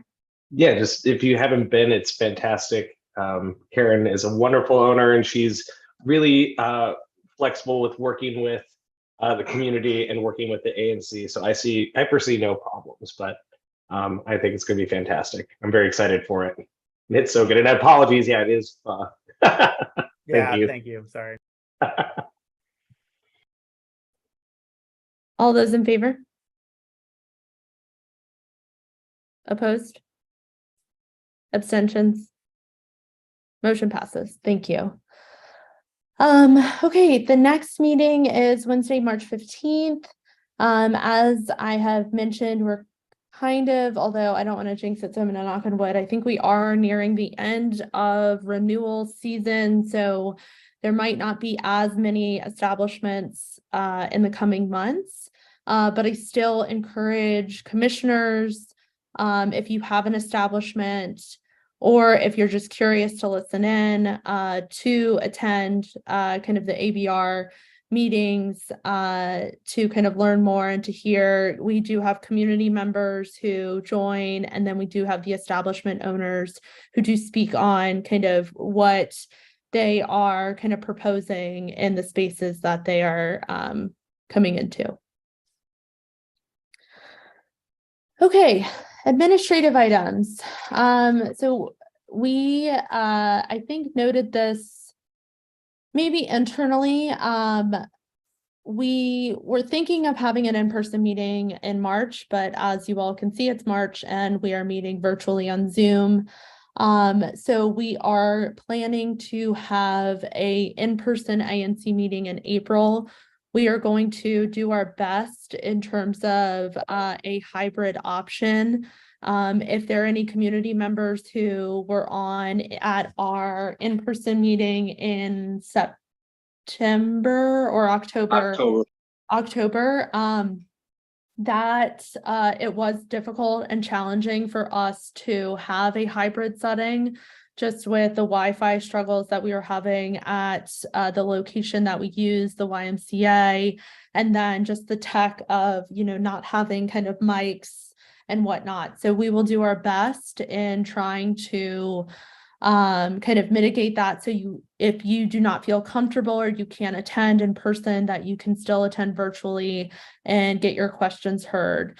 If we can't kind of adjust that, we will make sure that, there are avenues for you to still ask your questions and to get those answered kind of by the commission. So we will announce where the meeting is in person, hopefully in the next couple of weeks, obviously well before our April meeting, so everyone can plan accordingly. Commissioner Kinsick. No surprises, right? And we do have one additional administrative item. I believe Commissioner Handerhan, this is discussing kind of the bylaws, SOPs, and code of conduct. Sure. So we have what I would say is like 1 foundational and 2 supporting documents. You can think of them all as 3 foundational documents for how we manage ourselves. And they need a refresh. So my hope was that we could start with the bylaws, because they really are, they should and are the kind of most basic. And then we can move on to the standard operating procedures, which talk more about how we do what the bylaws say we should do. And then there's the code of conduct, which similarly talks about how we should interact with each other and our neighbors. So all 3 really important, and it's been a pretty busy, hot start for this commission. So we originally intended to vote on the changes that we have proposed for the bylaws, which have been circulated a couple times to the committee members.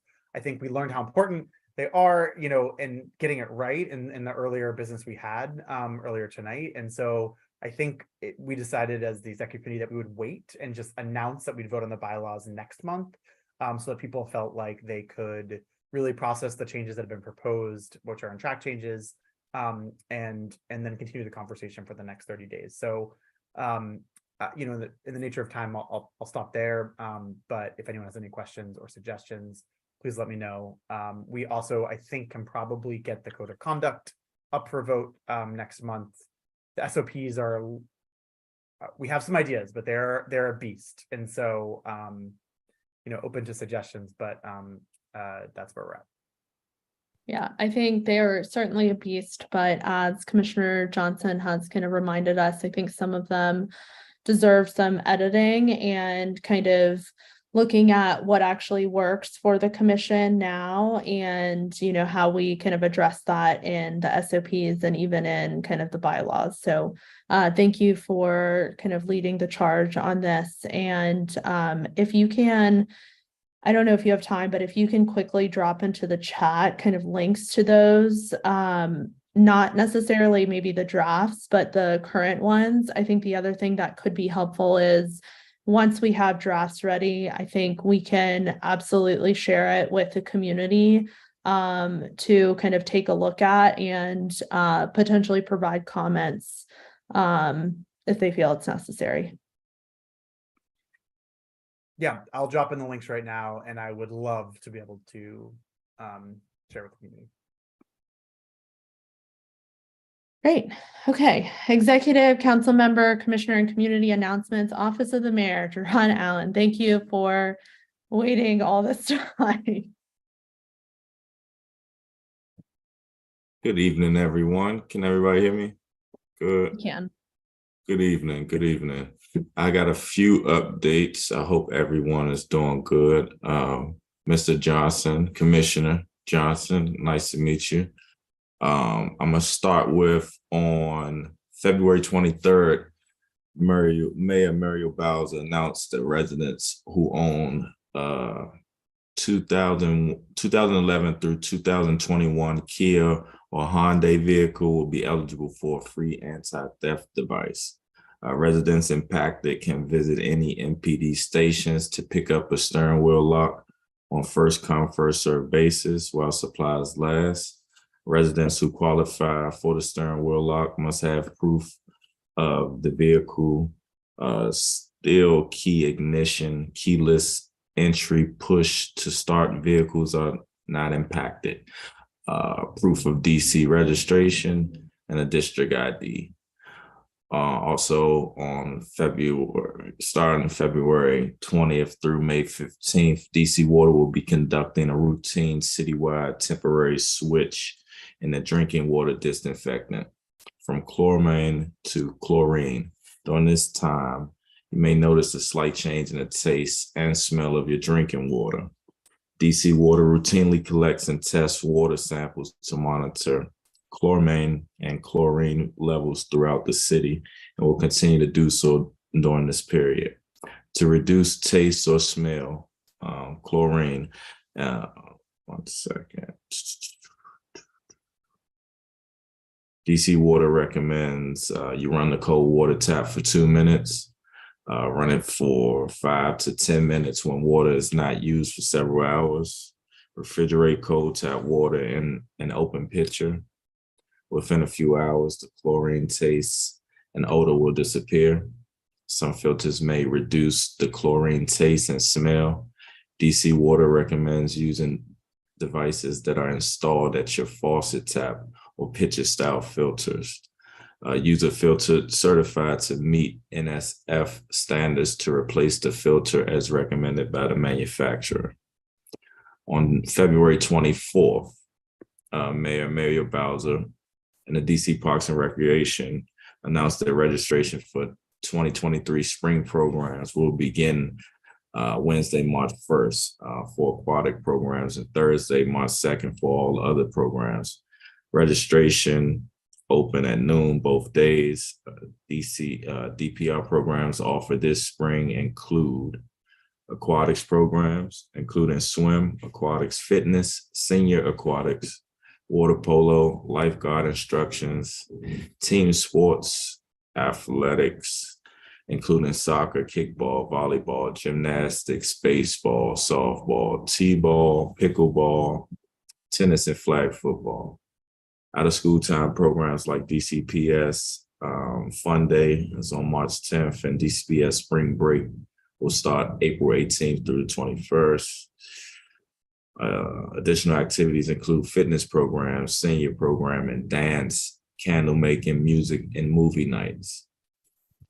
Okay, the Department of the DSLB, Department of Small and Local Business Development, is accepting applications for this year's robust retail citywide grants. These grants support existing DC-based retail businesses in maintaining operations and viability during the current small business crisis. DSLBD intends to award up to $5,000 per business to approximately 100 businesses from the $500,000 available funding for the fiscal year 2023. The deadline to apply is April 10th at 2 p.m. The Great Streets Retail Small Business Grant deadline to apply has been extended to March 10th, 5 p.m. These grants are the hallmark grant opportunity for Great Streets programs. The Great has helped hundreds of small businesses renovate their storefront to attract new customers to drive profitability. The purpose of the grant is to support existing small businesses, attract new businesses, and transform designated commercial corridors into thriving and inviting neighborhood centers. For my last one, I'll just let you know DPW will begin to warn people about the street sweeping. They will be warning people March 1st through March 10th. After March 10th, they will begin to give vehicles a violation and parking tickets up to $45 for that fine. And those are my updates. I'm here for questions if anybody may have one, two, or All right, come on, your 3 minutes are up. Do you know what the reason by chance why the switch to chlorine? And I know you said the date, but I missed it. When is that happening? 1 second on that. February 20th through May 15th. And so that's a routine check. I can email you some more language on it to give you some more background on it, but routinely they do it every year. I got to get the timeline, but it's either quarterly or yearly they do this, and they're just doing their thing with the order, making sure everything's everything. But I can get you more language on it, Commissioner. Yeah. I'm sorry, Chair Harris. I have some background information for Commissioner Kensick. My understanding is that it has to do with whether one of them, I believe, works better in cold weather and one of them works better in warm weather. I don't have any further details on that, but this is something that happens regularly with the DC Water. Thank you. Commissioner Sycamore. Mr. Allen, thanks so much for being patient with us. Would you mind just saying us any sort of infographics or anything like through an email, just so we can distribute that to our listservs and our social medias as well? Okay. Be great. Thank you. I appreciate it.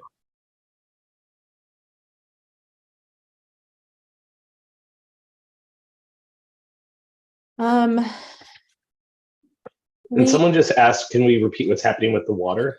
Yeah, and we will actually, if Gerard, if you can put your information into the chat, I think I think it would be helpful to lay it out via email versus kind of going through it again. So if you can put your email in the chat, and then that person can reach out, or if that person wants to message any of us, we can pass along kind of your information. Gotcha. I put my email there. And that's my direct email. I'm up right now. So if you want to email me directly now, I can get on there and send you some information or answer some questions. Yeah, and as I'm seeing here, thank you, Commissioner Jones, to that person who was asking that question. Commissioner Jones did lay out kind of some of this in the chat as well for you to take a look at. Okay. We did have Office of the Chairman of the Council, Declan Falls, with us, but he had to leave early. We may have the chairman join one of our meetings, particularly at the info session portion in the coming months. So stay tuned on the agenda for that. But if there are any updates from Declan, we will kind of pass those along to the community. But Office of the Council Member, Lauren Lipsey. Hi, y'all. Thanks for having me. The council member covered some of what I was going to share, which is the public safety update. So I do encourage everyone to read that. I think it's very informative and helps to give a good overview of what we're doing in the office, her role as council member, and how we can kind of all work together to support a comprehensive response to public safety. Second, I wanted to mention that her budget request letter has been sent to the mayor, and we don't know yet what of that has been funded. But there are two things that I want to mention that I know several of you are already aware of because we've already had conversations about it or met in other groups. But one of them is a request for $180,000 for substance abuse outreach in the 600 block of T Street. And this is something that came out of that T Street task force and just general understanding and collaboration around how to respond to a lot of the public safety issues that are occurring in that area. And a lot of them are in regards to substance abuse and behavioral issues facing our community members. And so this is something that has been done in the area of Columbia Heights Plaza. And so it would be a little bit of mimicking that, but understanding that the substances themselves are different and that a different organization would likely be the one that would be contracted with to provide the services, akin to HIPS DC or something like that. So that has been requested in coordination with Councilmember Pinto's office. And we're really optimistic about that. In addition to this next item, which is $500,000 to act as seed funding for a place management entity in the Uptown Arts District. So again, in coordination with Councilmember Pinto's office, this is an arts district that encompasses 14th Street, U Street, parts of 9th and parts of 7th. So really everything we know is like the U Street, 14th Street nightlife that extends to 7th and 9th. And just the vibrant community that exists there, and understanding that in the past there have been efforts to attempt to instill some sort of bid or other place management entity, and due to the unique nature of the businesses and residents and properties that exist in this area, that hasn't been successful and maybe isn't the right entity to put into place in this area. So this would afford the opportunity to investigate further what is the right kind of place management entity that could bring together all of these various stakeholders. And this is a direct outcome of the U Street Safety Initiative that was referred to earlier in this conversation tonight. That one of the building blocks that was identified is a place management entity, and it would be then the coordinator of all the things like clean streets and substance abuse outreach and on and on. So we're really optimistic about that as well, because the council member has done a lot of front loading of advocating for these various needs with the mayor. She is committed to, if it does not appear in the mayor's budget, both of these in particular, is committed to finding funding elsewhere. So please stay tuned. The mayor's budget comes out, I believe, March 22nd, and we'll know at that time if these are included, but I will share in the chat a link to the full letter that is all of her requests for all of Ward 1, to include quite a few for 1B. Great, thank you. Any questions? Okay. Commissioner announcements. Commissioner Jones. All right.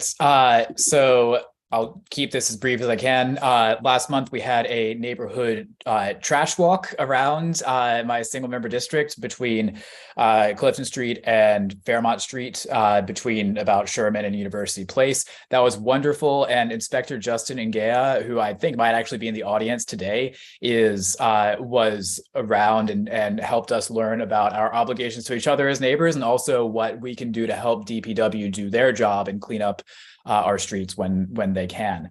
There's a follow-up event this Saturday, March 4th at 10 a.m., focusing on rodents. This is something that many of our neighbors are concerned about. This one will be focused again on the area from about Clifton Street to about Fairmont Street, about Sherman Avenue to about University Place, although we may go beyond that. We're meeting Saturday, March 4th, 10 a.m. at 13th and Clifton Northwest at Cardozo Education Campus. I will put sign up links in the chat. Sign up is welcome, but not required. I will be there bright and early, or not all that early, and hope to see you all there. Thank you. Thank you. Commissioner Sycamore. Super quick, I will be launching some new listservs, doing a monthly newsletter.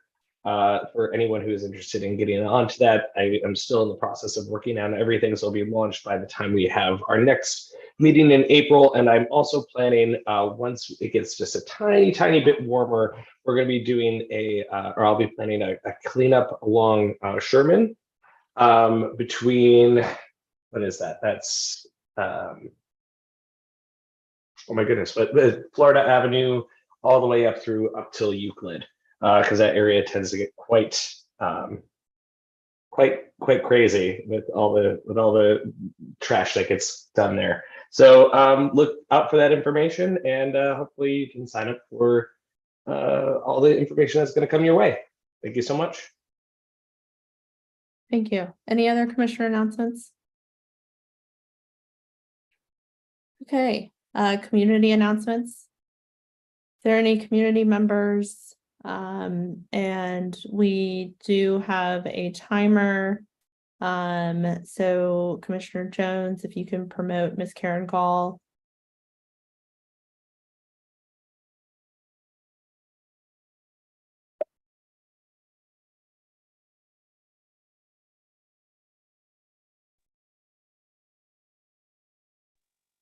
Good evening, everyone. This is Karen Gall. I am the 3rd District Citizens Advisory Chairwoman for the Metropolitan Police Department's 3D CAC.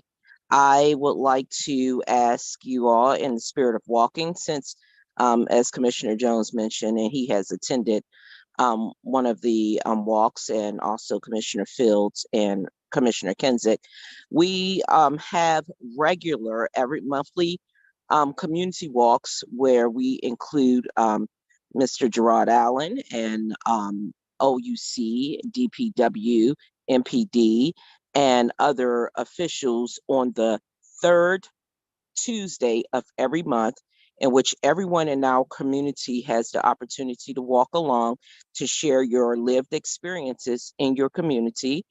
That community walk is again on the 3rd Thursday of every month at 1 p.m. And we have the information posted on the website 3dcac.org. And also we have the regular monthly 3rd District Citizens Advisory Council, MPD, community public safety leaders meeting, which is held on the last Thursday of every month at 7 p.m. at the 3rd District Metropolitan Police Department Station. That's located at 1620 V Street, Northwest, Washington, D.C. It's at 7 p.m. on the last Thursday of every month in person at the 3rd District Station. And we have lots of community events for the kids. We have movie Sundays, and we also have Saturday events sponsored by Civic League. And that is for, on Saturday, we'll have a event for the children on March the 18th, which will do a cooking demonstration. But then on Sundays, we have movies. And this Sunday coming up, we'll be having an art event for the children in the area. We have lots of recreational activities planned for the children in the community, and that's participating with the Civic League under 3D CAC. We, of course, thank you all for participating and joining in on the events. You can find more information at 3dcac.org. Thank you, everyone. Thank you. Are there any other community announcements? I just had a quick question for Chairwoman Gal. Comment and question. Is it possible, Chairwoman Gal, you can drop that information into the chat for people to attend? I think with everything going on in the community, gun violence, everything else, I've been to a couple of those meetings that I love that they're in person. They answer all the questions from as minimal as rats in an area to as big as guns. And it's great to be able to have the commander take questions like that. So I encourage everyone on the call and my fellow commissioners to go to these last Thursdays of the month meetings in person at the 3D police station. And Chairwoman Gal, if you can, again, just share the information so people that are on the call can see it and also be able to attend. That's all. Thank you all.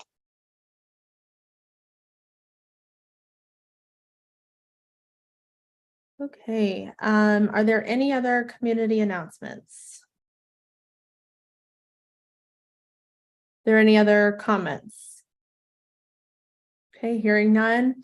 With that, I adjourn this meeting at 10:10 p.m. Thank you. See you next month.